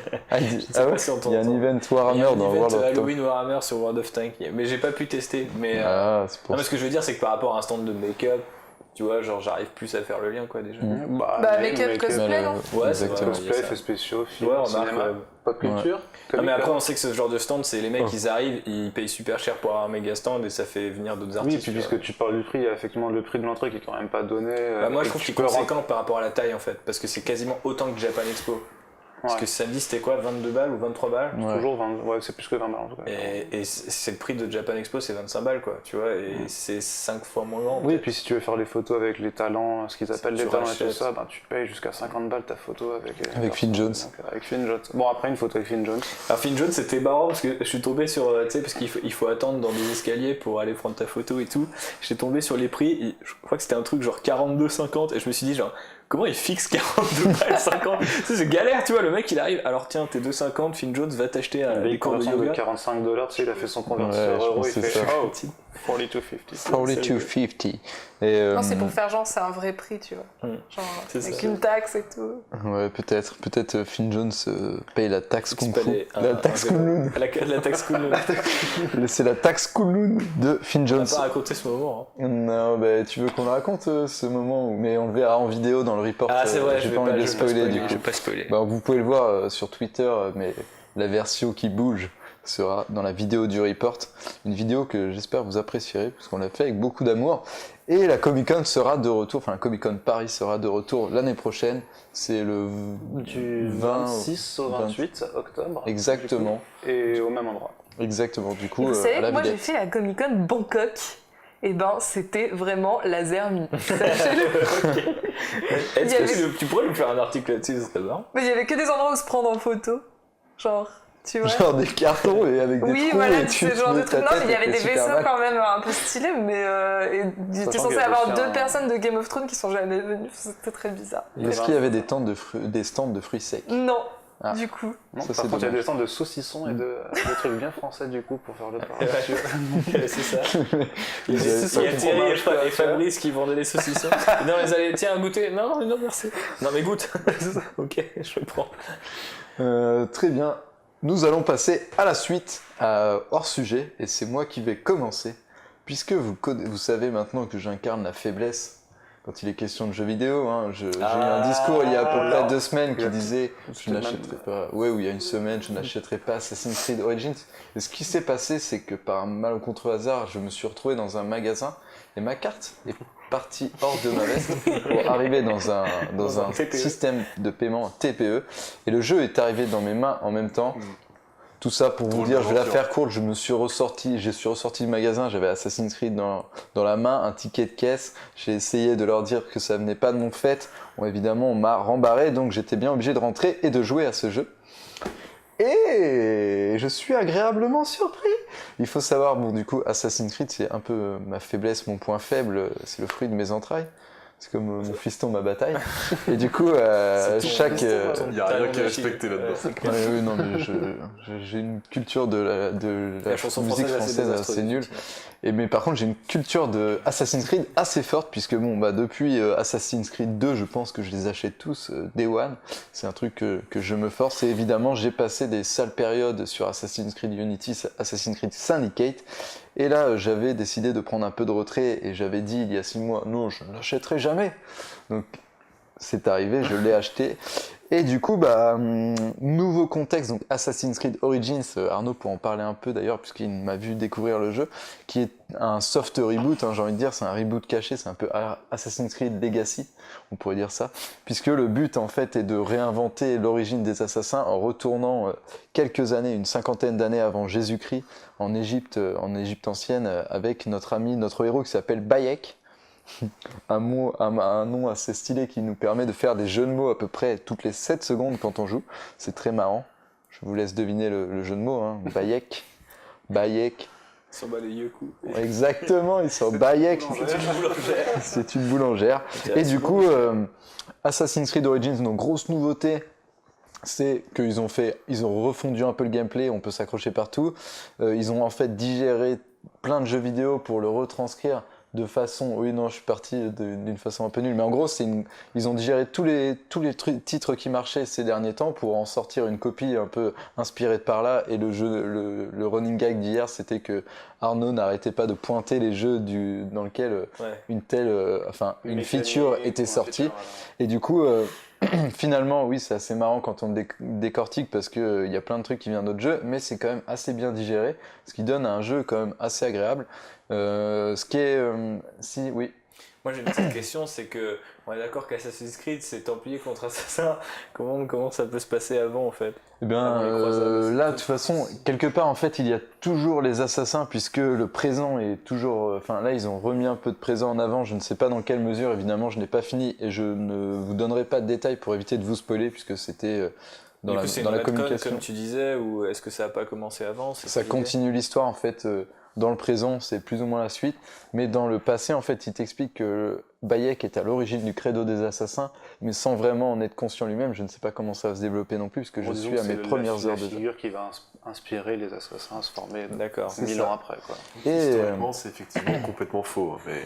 oui, historiquement, je doute que la saga n'a pas une pertinence Je historique. m'excuse pour tes oreilles, Jean-Baptiste. Je pense, mais... il y a tous clairement, Jean-Baptiste, c'est en direct, mais plein de gens vont faire « Ah, mes oreilles !» en différé. Enfin bref, du coup je reprends puisque Arnaud est parti. Mais en gros, ouais, non, ce qui est pas mal, c'est que quand même le jeu est assez vaste. Il y a un système de cartes. Enfin, la carte qu'ils ont construite est assez grande puisqu'ils ont décidé de faire une map à l'échelle de l'Égypte. Et ce qui rend le jeu un peu, ça donne un peu mal à la tête dans le bon sens, puisqu'on Énorme. voit des étendues. Ouais, c'est vachement, c'est vraiment c'est pas à très très l'échelle grand. réelle, Non, c'est pas à l'échelle réelle, mais en fait, dans le sens où la carte, c'est l'Égypte. La carte, c'est Et tout en fait, tu as les différentes régions et tout. Donc là, pour vous dire, je suis actuellement à Alexandrie avec le phare et la bibliothèque, ce qui est Et assez Claude cool. François. Et Claude François, exactement, qui était déjà là l'initiateur en des Égypte Templiers, ancienne. donc. Ouais, l'initiateur. C'est pas très fidèle. Vous avez une épée. Librement inspiré de l'histoire. Si j'avais un marteau, qui est la chanson qui a créé, qui est à l'origine des Templiers. Bref, Non, et ça, du c'est coup, un- donc premières impressions, je suis assez content puisque ça se passe plutôt bien. J'ai pas eu trop de bugs. Je me rends compte que c'est une catastrophe puisque je pars dans tous les sens. Mais en gros, pour vous refaire le jeu, c'est vraiment Assassin's Creed classique avec un système de loot maintenant inspiré de tous les jeux qui ont du loot dernièrement, qui rend quand même le jeu assez intéressant puisqu'on a forcément envie de grinder un peu pour avoir du meilleur stuff.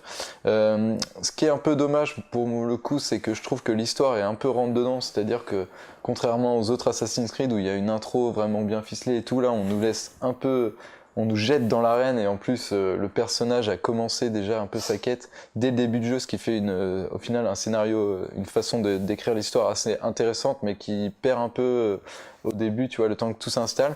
En même temps, j'apprécie beaucoup le personnage principal de Bayek puisqu'il est assez charismatique et c'est vrai que comparé à Evie, Jacob Fry et Arnaud, pour le coup, qui n'a pas de charisme, hein, vous pouvez le voir. Alors imaginez-le avec une capuche qui court sur les toits de Paris, c'est pas terrible. Non, le Arnaud de Assassin's Creed, bien évidemment, qui n'a pas de rapport avec Arnaud Kikou, puisque notre Arnaud est plus sympathique, il ne tue pas des gens. Qui coupe. Arnaud Kikou. C'est énorme ce qui se passe ce soir, c'est vraiment Ça marrant. aurait pu être ton pseudo-Twitter pour lui. Et du coup, non, le jeu est vraiment d'une qualité assez cool. Évidemment, Assassin's Creed dit bug, donc il y a quelques bugs. Personnellement, j'ai eu assez de chance parce que j'ai eu assez de chance, je suis passé. Ouais, j'ai quand même eu la PS4 que le jeu qui a frisé d'un coup, un bon gros crash des familles. Et à un moment, j'ai eu un gros lag dans une ville, mais ça a duré à peu près 1 minute et ça ne s'est pas reproduit. Donc je suis assez content. Je suis sur PS4 normal. Je suis assez content que mon jeu marche. Ouais, c'est vrai que c'est un peu le running gag de commencer des Assassin's Creed, de se taper tous les bugs. Mais c'est vrai qu'après les catastrophes des derniers jeux, je suis assez surpris agréablement par ce Assassin's Creed, sachant que c'est l'équipe de Black Flag qui développe, et Black Flag j'avais beaucoup apprécié. Et pour l'instant c'est du tout bon. Évidemment il y a quelques défauts, il y a quelques faiblesses puisque c'est Assassin's Creed. Donc le prochain, c'est l'Empire romain, quoi. Du coup. Bah, l'Empire romain sera déjà pas mal abordé dans ce titre Oui, ça existe. puisqu'on devrait voir Cléopâtre et Jules César à quelques instants. Ce qui donne envie, mais c'est vrai que toujours l'implication... Je sais quelle est la chronologie de tout ça. Non, par contre la chronologie est vachement... Ouais, oui, parce ouais, que tout à l'heure quand je parlais d'Arnaud le fact-checker, il faut savoir qu'il fact-checkait un peu tout ce qu'on se demandait, Nice. mais c'est vrai que Assassin's Creed au niveau de Si c'est de l'histoire 50 pure, plus. c'est toujours assez... C'est toujours accurate et tout, ça fait partie du dos. Donc là, ils rajoutent un peu leur méta-histoire totalement fausse, mais c'est vrai que pour la représentation... Sauf c'est l'histoire plutôt des intéressant. assassins, du coup, Oui, cette mais fois bien en sûr. particulier. Mais même Parce de que début. les assassins sont au départ des assassins, je crois que c'est 12e siècle. Ouais. Donc, Allez voir la vidéo d'Analem. Mais bon, après, oui, c'est vrai que mais tout le monde dit ça, ça ne respecte plus l'histoire des assassins, Mais mais c'est pas même très des grave. Altaïr, en fait, ça ne respectait pas l'histoire Oui. puisque ça Ouais, créait des effectivement, conflits on qui ne ne... connaît pas, donc... Non, oui, on la connaît pas et oui, c'est vrai qu'on ne peut pas être Ça respecte accurate. la période, mais- quoi. Oui, C'est ça déjà respecte pas la mal. période et ce qui est cool puisque un jeu en Égypte et tout, c'est assez rare. Et moi, je vous avoue que l'immersion que cela me Bah, procure est assez les jouissive. personnages de la population ont des réactions assez cool. Mm. On voit le rôle qu'il a, parce que du coup, le personnage de Bayek est C'est un Medjay. Un C'est un Medjay. protecteur du peuple. Donc c'est un espèce de policier libre de Ouais. cette époque-là, quoi, qui aide la population à ce que tout marche bien. Et je sais pas, il est souriant envers certaines personnes, pas envers d'autres. Il a des vrais changements d'attitude suivant à qui il parle et tout. Et je trouve ça assez fin là-dessus au moins. Ouais, il est assez violent aussi. Le jeu est Ah, il assez peut être violent. très violent, il y a quelques ouais. scènes, parce que c'est vrai que je vous ai dit que le scénario était un peu lancé, mais pour en dire plus, Bayek il est parti sur une quête de vengeance assez viscérale. On comprend assez pourquoi il est sur ce chemin et il a des raisons évidemment d'être assez énervé.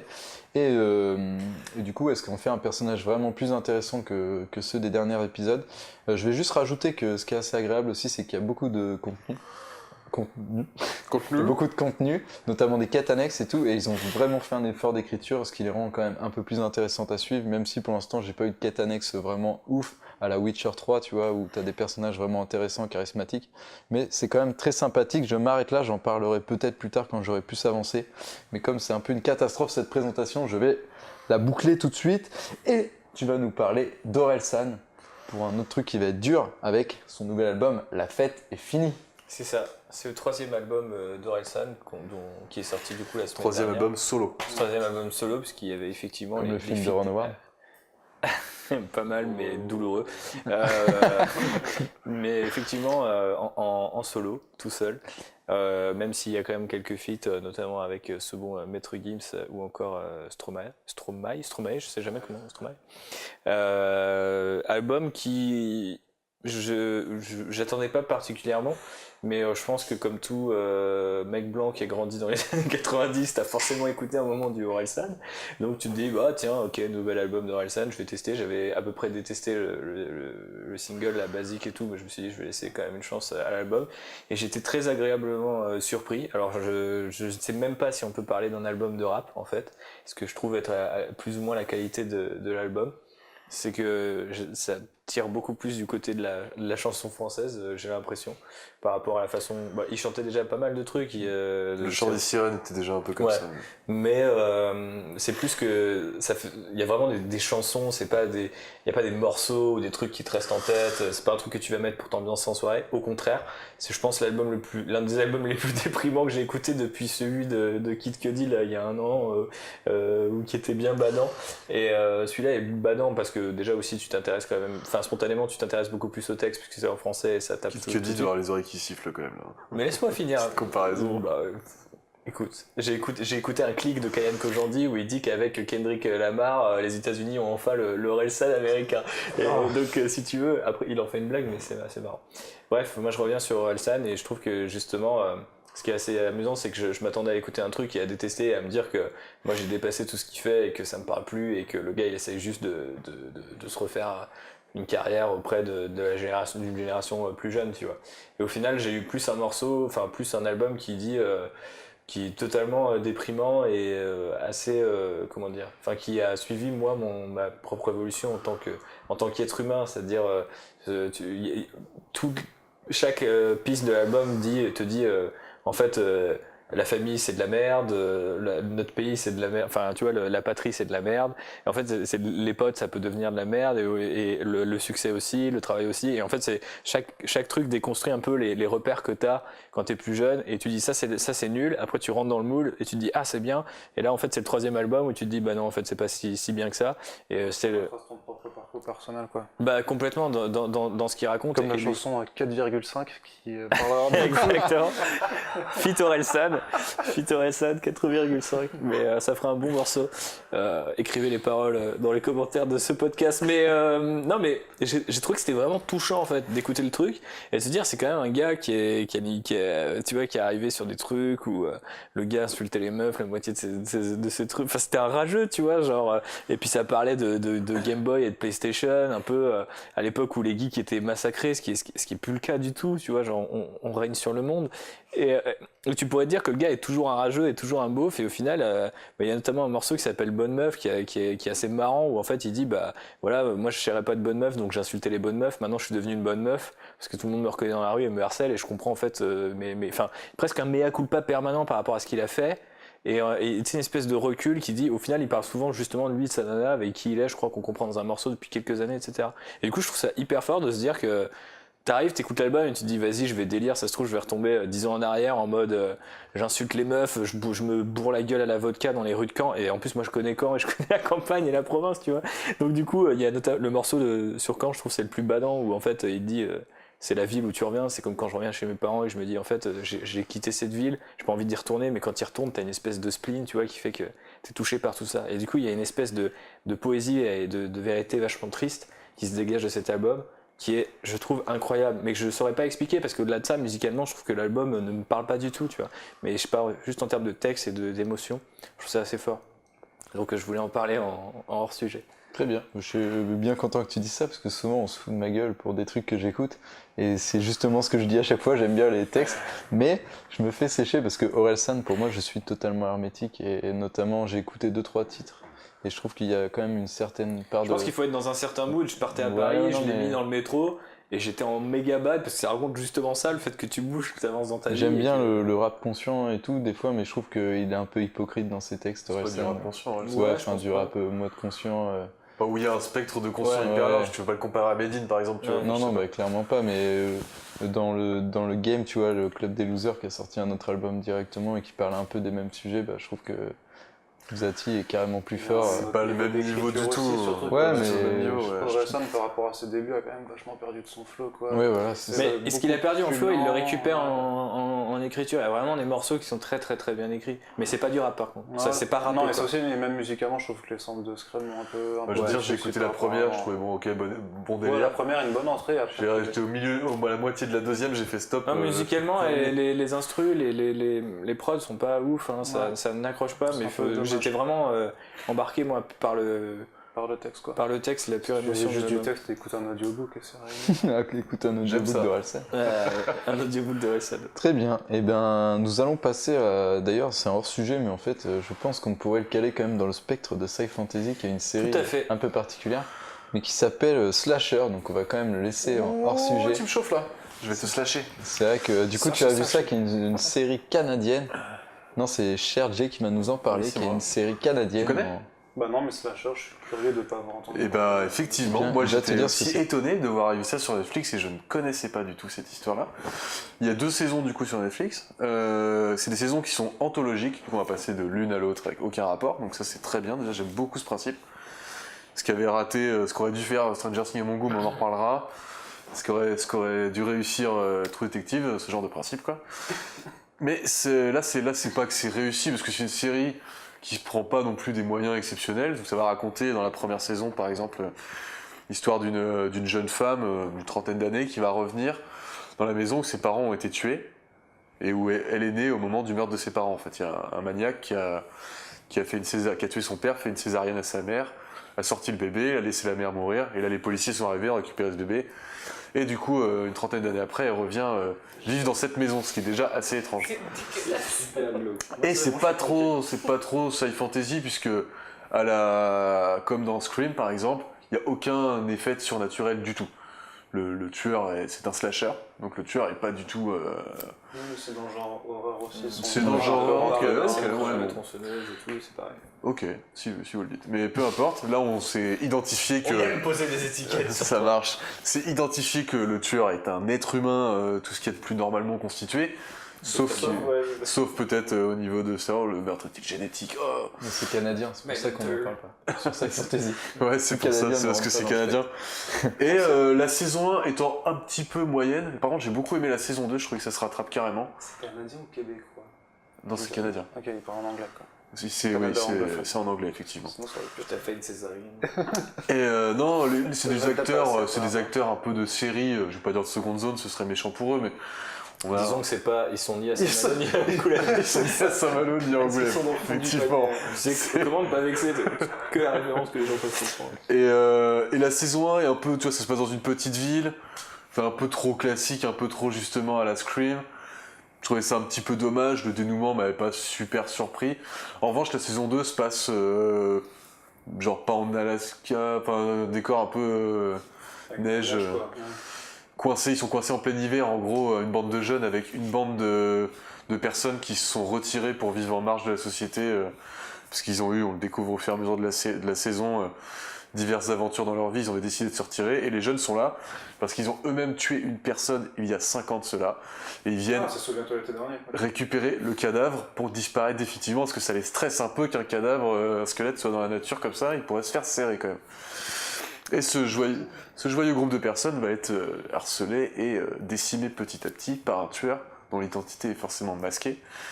Et est-ce que c'est quelqu'un d'extérieur, est-ce que c'est quelqu'un du groupe? On apprend ça au fur et à mesure dans la série. Et c'est plutôt cool. Il y a Balak, un des auteurs de Last Man, qui a mis sur Twitter, pas plus tard que hier ou avant-hier, je ne sais plus. Est-ce que c'est normal que je prenne plus de plaisir à regarder la saison 2 de Slasher que celle de Stranger Things? Moi je suis plutôt d'accord avec lui, mais le débat peut se faire. Parfois un truc vachement plus léger, avec pas trop de moyens, peut surprendre et va surtout s'améliorer en fait d'une saison 1 à 2. Bon, le côté anthologique empêche qu'on compare vraiment, mais ça s'améliore vraiment. Il y a plein de codes du slasher, donc moi j'aime beaucoup ça. Tu vois, par exemple, je sais que toi t'aimes bien les trucs un peu plus viscéraux, peut-être Arnaud. Je suis friand d'horreur dans son sens le plus noble et le plus large. Et ben voilà, et ben là je pense que tu serais conquis. C'est vraiment du pur slasher. Pour moi, ça dépasse largement la série Scream, par exemple. Tu vois. Ouais. C'est un meilleur hommage au film Scream, à Wes Craven en général, que la série en elle-même. Et après, ça va jamais très loin. Je voudrais pas encenser le truc non plus. Ça reste quelque chose de léger à regarder, comme on regarderait un film, un slasher. Est-ce qu'il y a du sang? Ah, il y a du sang, Arnaud. Il y a du sang. Il y a des tronçonneuses, des excavatrices, des trucs sales, ouais. C'est des effets à l'ancienne ou C'est un petit peu à l'ancienne, ouais. C'est pas que du sang numérique, ça c'est. Non, carrément pas. Ah non, il y a du faux sang, ça gicle. Okay. Il est un petit peu orange des fois et tout. Non, c'est comme on aime. Ça y va. Ah ouais, non, mais je trouvais ça assez cool. C'est léger à regarder comme vous regarderiez un slasher, sauf que ça dure beaucoup plus longtemps parce que c'est une série, mais on a plus le temps de se pencher sur le passé des personnages et tout. Il y a vraiment toute une gamme de gens et ils vont tous mourir quasiment. Jusqu'à ce que vous découvriez la vérité. Et sur Netflix, donc. Disponible sur Netflix, donc vous pouvez regarder ça tout de suite. Nous allons. Une série de Aaron Martin, j'ai oublié de le préciser, quand même lui rendre hommage à ce monsieur qui a fait ça. Il fait des voitures un peu contrefaites. Ouais, Il fait des séries et des voitures contrefaites. Merci à tous. Aaron Martin des limites. Nous allons passer au débat. Le débat.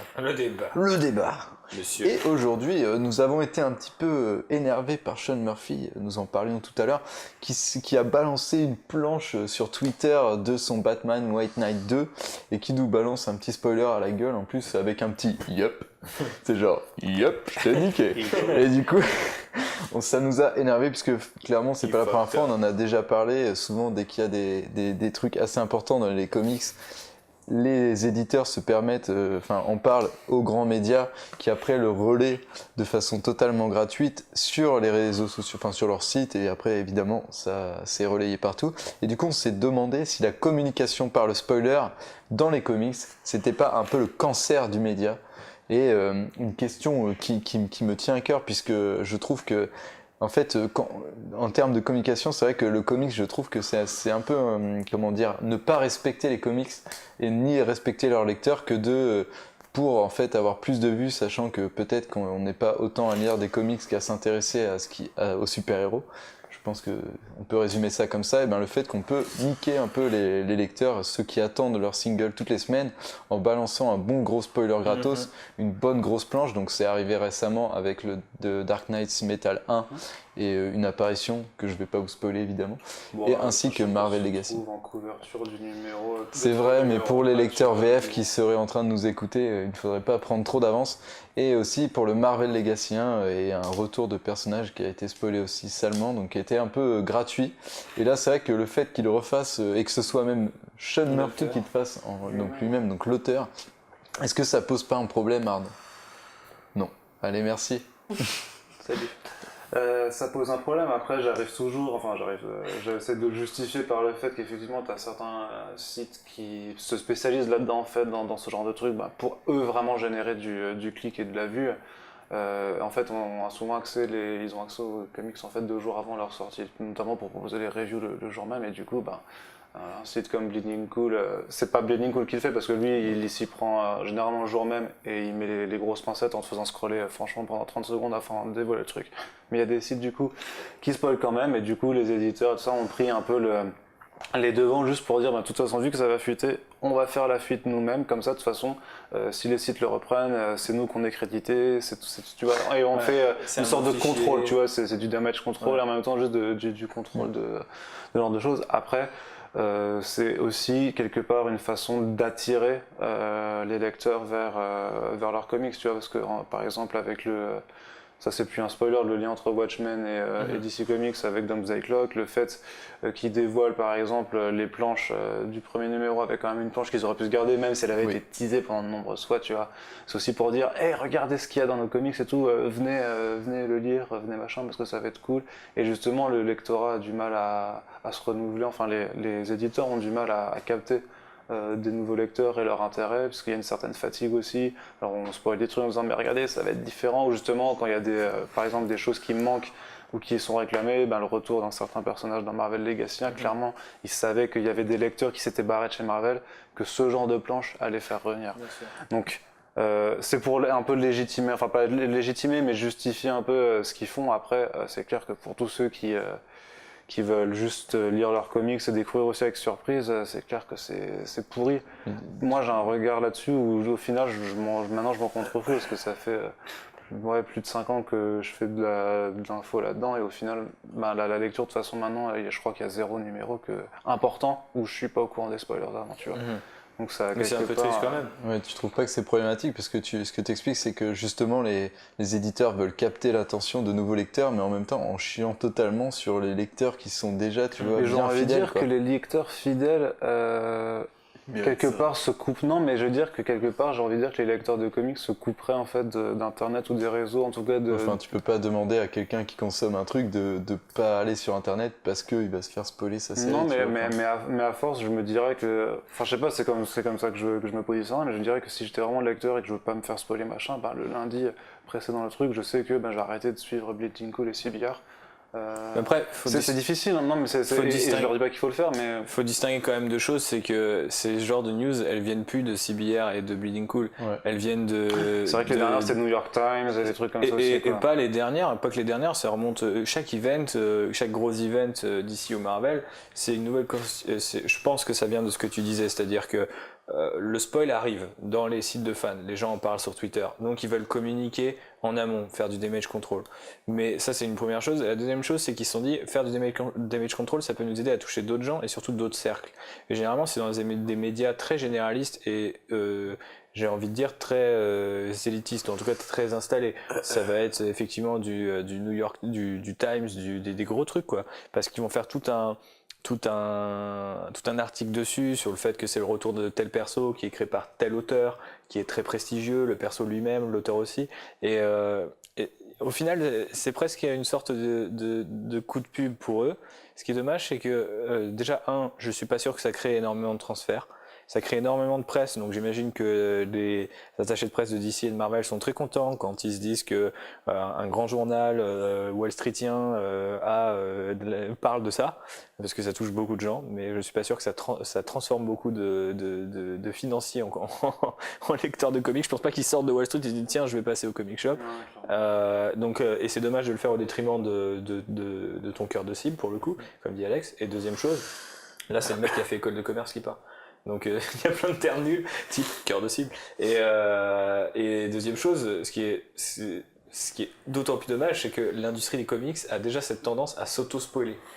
Globalement, moi je trouve que la notion de spoiler dans l'industrie des comics, elle n'est pas du tout la même que au cinéma. À cause des sollicitations. À cause des sollicitations entre autres. Donc vous savez, pour ceux qui connaissent pas, aux États-Unis, il y a une espèce de petit catalogue qui explique au comic shop et au lecteur ce qu'il faut commander ses comics à l'avance, qu'est-ce qu'il y aura dans 3 mois, est-ce que ça nous intéresse, ça va changer d'auteur, ça sera ça le pitch.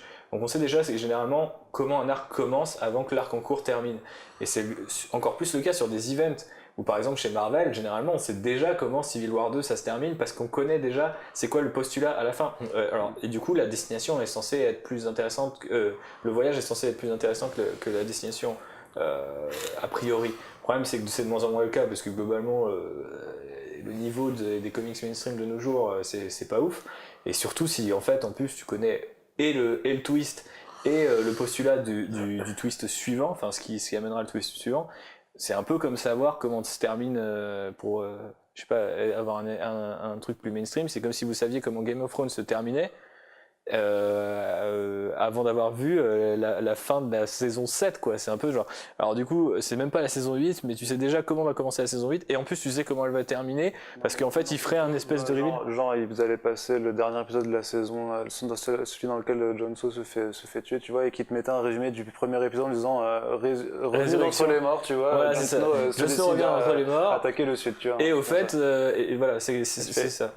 C'est comme si on était à la saison 6 de Game of Thrones, qu'on connaissait déjà que Jon Snow allait revenir à la vie, et qu'en plus on connaissait la fin de Game of Thrones. C'est un peu horrible, et en fait je pense qu'ils pourraient contrôler quand même vachement mieux tout ça, trouver un moyen plus intéressant de discuter avec ces médias généralistes ou installés. C'est le cas pendant la San Diego Comic Con où il y a eu un article de Frank Miller où il parlait avec Hollywood Reporter. Donc là, du coup, c'est pas un journal new-yorkais, mais et le truc était quand même hyper installé et ça parlait de comics et tout. C'était assez chouette d'avoir ça. Franchement, ça arrive, ce genre de choses. Je pense que c'est possible. Je pense que c'est aux journalistes aussi de faire leur taf. Malheureusement, le problème, c'est que ça vient d'ici, en fait. Le problème, ou de Marvel, ça devient des éditeurs, en fait.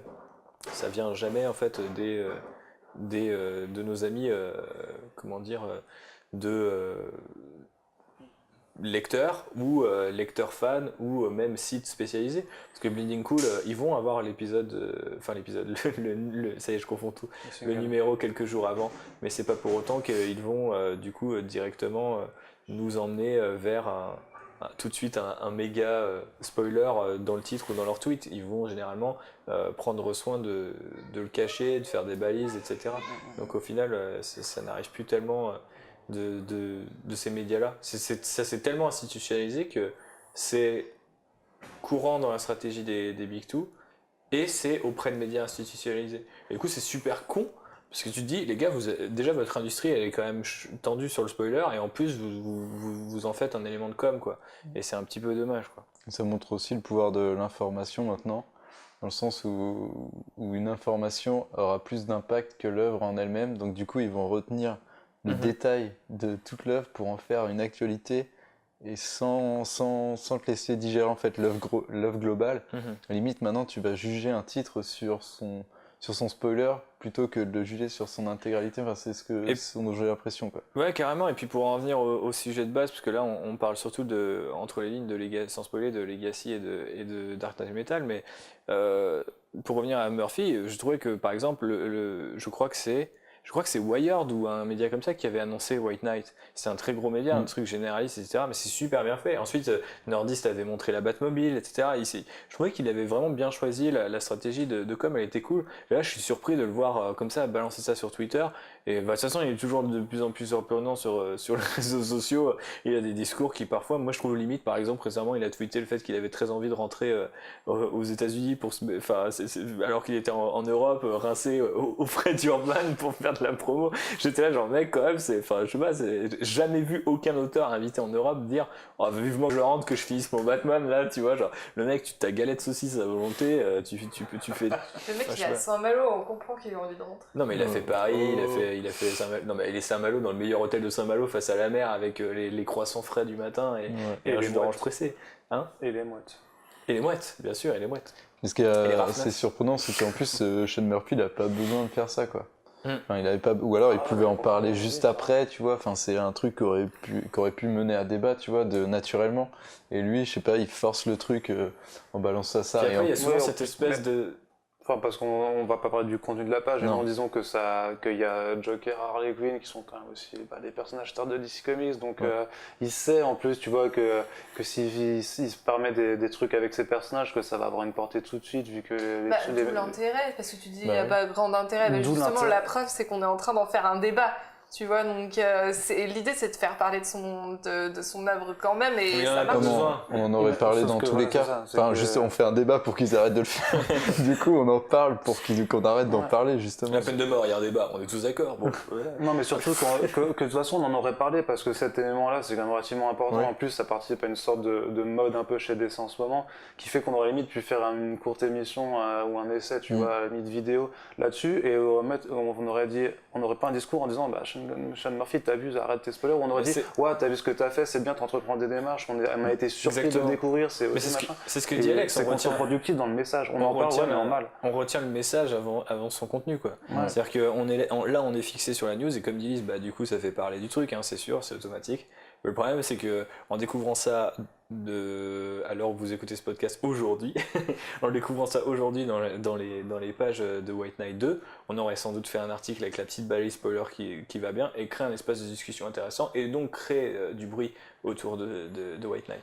Et un bruit, d'ailleurs, à mon avis, même si les gens pourraient ne pas être d'accord avec ce qui est sur cette fameuse page, mais je veux dire, a priori positif, a priori en tout cas intéressant, constructif. Là c'est zéro constructif, tu vois. Et en plus derrière, c'est limite si je l'ai pas vu argumenter que c'est pas un spoiler parce qu'il y a beaucoup d'artistes de comics qui aussi balancent leur truc comme ça, qui disent non, mais si je vous le donne, c'est que ça arrive tôt dans le numéro et tout. T'es genre ouais, mais en fait, sacrifie pas non plus ton truc juste pour vendre plus de papier. Et en plus, j'ai vraiment l'impression qu'il a un côté vachement tendu là sur son Batman de faut que ça se vende comme des petits pains. Il parle Mais que il veut de faire fric que en la fait. suite. Je pense que c'est parce qu'il travaille sur la suite. Et Ouais, d'un mais enfin, côté on peut aussi. s'attendre, je crois que ça cartonne. Enfin, Ouais, pense bah, que je me sais fais bien, pas de mais soucis. peut-être On qu'il aura essaie les de chiffres, faire. mais Ouais, on n'a pas eu les chiffres. Et puis en plus, c'est un peu du foutage de gueule par rapport aux comics. Rien, le fait d'acheter un comics où il y a déjà peu de pages. Mm. Et Bah, surtout déjà, le tu prix, payes quoi, ça c'est 5 super cher $, et tu un te fais single, spoiler une page. Enfin, C'est 5$ un single de White Ouais. Knight et il y a de la pub dedans en plus, contrairement à d'autres singles. T'as les 4 premières pages généralement que tu peux avoir sur le net en preview de toute façon. oui, tu oui, as- mais après, le Alors, preview, si en t'es plus, libre on- ou pas de on- regarder. On spoil une 6ème page, une 5ème, une 6ème page. En plus, c'est celle qui contient les éléments les plus kiffants à découvrir. Tu fais, Ouais, en plus c'est du Murphy, il y a toujours une attention au détail qui est très Mm. particulière. T'as pas forcément envie de zoomer sur ton fichier JPEG sur Twitter, tu vois, pour dire ah ouais putain. Enfin, moi je sais qu'hier ça m'a vraiment saoulé quoi. Et surtout, d'ailleurs, on va finir J'ai ce failli le débat. follow, d'ailleurs. On va finir ce débat comme Sean Murphy l'a commencé avec une nonchalance folle, puisque moi c'est surtout ça qui m'a énervé, avec un petit yup. C'est genre Yup. yup, je vous balance un spoiler dans la face, tu vois. Encore, il aurait peut-être fait une approche en expliquant ouais, je veux changer un peu les lignes et tout, machin, j'ai une démarche, machin, ok. Peut-être ça aurait été trop tôt, mais il en aurait, plus, on il est aurait d'accord tenté que ça n'a d'expliquer. pas filtré avant qu'il le fasse. Ah non, il a juste balancé Il la avait, planche et il a aucune fait raison de le yup. faire si ce n'est booster les ventes dans une manière Ouais, ou complètement se Ce qui est faire curieux, par contre, c'est retweeter, aussi quoi. dans notre rapport au spoiler peut-être, parce que j'étais sur CBR qui avait partagé l'article. Dans les commentaires, il y avait personne qui s'en indignait en fait, et qui discutait à la limite de la passion, mais personne s'offusquait du fait que J'ai l'impression que c'est un truc, tu vois, qui est rentré dans les mœurs du comics, et moi qui m'énerve au plus haut point. On digère plein de films, on digère d'autres trucs, des séries, machin, et c'est pas une. Tu communiques pas par le spoiler, quoi. Tu respectes le spectateur, ou au moins tu respectes, excuse-moi, je te donne la parole juste après, tu respectes au moins la personne, tu vois, qui va faire l'effort d'acheter son putain de single qui coûte déjà à peau du cul, et t'évites de, tu vois, lui briser son plaisir de lecture. T'imagines l'Empire contre-attaque, tu fais yup avec le gif je suis ton père. Ah, c'est ça, t'imagines. Ah, le 13 Lise. décembre en sortant. Honnêtement, les gars, je suis désolée, je vais être à contre-courant, mais c'est peut-être parce C'est un que je débat. lis pas de VO, mais enfin, pas rarement, mais moi ça m'a pas dérangé en fait. Voilà. Oui, bah, J'ai c'est apprécié White Knight, le début, et j'ai trouvé ça cool, et j'ai trouvé que la case était cool, voilà. Non, mais après, Peut-être c'est que cool, je suis mais. une fan un peu con-con, mais... C'est parce que non, peut-être parce que t'as un peu le recul, tu vois, dans le sens où moi je sors mes 6 balles pour acheter ça, tu Ouais. vois, et que ça me fait un peu chier qu'on me Alors spoil que moi un je te truc. pique le tien. Ouais, voilà ça. Alors que tu vois, et c'est un truc que j'attends et que j'ai envie d'acheter, et que, bon, Sean Murphy c'est un artiste qui a une aura qui est un peu grande, mais tu vois, des fois t'as envie de soutenir et tout ton artiste en disant putain mec, je vais faire l'effort d'acheter un single, ce qui est déjà un effort monstre aujourd'hui, parce qu'on n'a plus les moyens de s'acheter des putains de singles, et de se faire spoiler comme ça, moi ça me met hors de moi. Je pense qu'on a fait le tour de la question. Donc vous avez un Alex hors de lui en vidéo, vous Oui, voyez ça- que c'est quand même assez... Vous pouvez me voir flotter au-dessus de moi. Non puisque mais je il a suis hors raison, de moi. c'est super ironique de la T'as part du de rap, là Murphy qui fait toujours des J'en ai, grands j'en ai. discours sur la condition des auteurs et le fait que l'artiste devrait gagner plus d'argent parce qu'il taffe plus que le scénariste. Mais t'es là, bah ouais mais enfin du coup mec tu flingues, voilà, je pense qu'il y a quand même une grosse partie de sa fanbase et qui est peut-être la plus silencieuse, qui n'a rien dit en voyant cette planche mais qui n'en pense pas moins quoi. Tout à fait. Nous allons terminer ce podcast en parlant de ce qui nous attend cette semaine sur Sci Fantasy. Thibaut, tu peux bien nous dire un peu ce qui arrive. Ah bah c'est commence les dès Utopiales, de- ça ce sont commence les dès Utopiales. demain. Du coup il y aura beaucoup d'interviews de la part Dès aujourd'hui pour vous. Oui, dès aujourd'hui pour vous, parce que c'est mercredi à lundi prochain, même si le lundi prochain est réservé aux écoles, si je ne dis pas de bêtises. Du coup, c'est un programme chargé qui nous attend, puisqu'il y aura pas mal d'interviews qui seront gérées par notre pigiste littérature, ce bon Davidou, et puis Jean-Baptiste Hou devrait l'accompagner.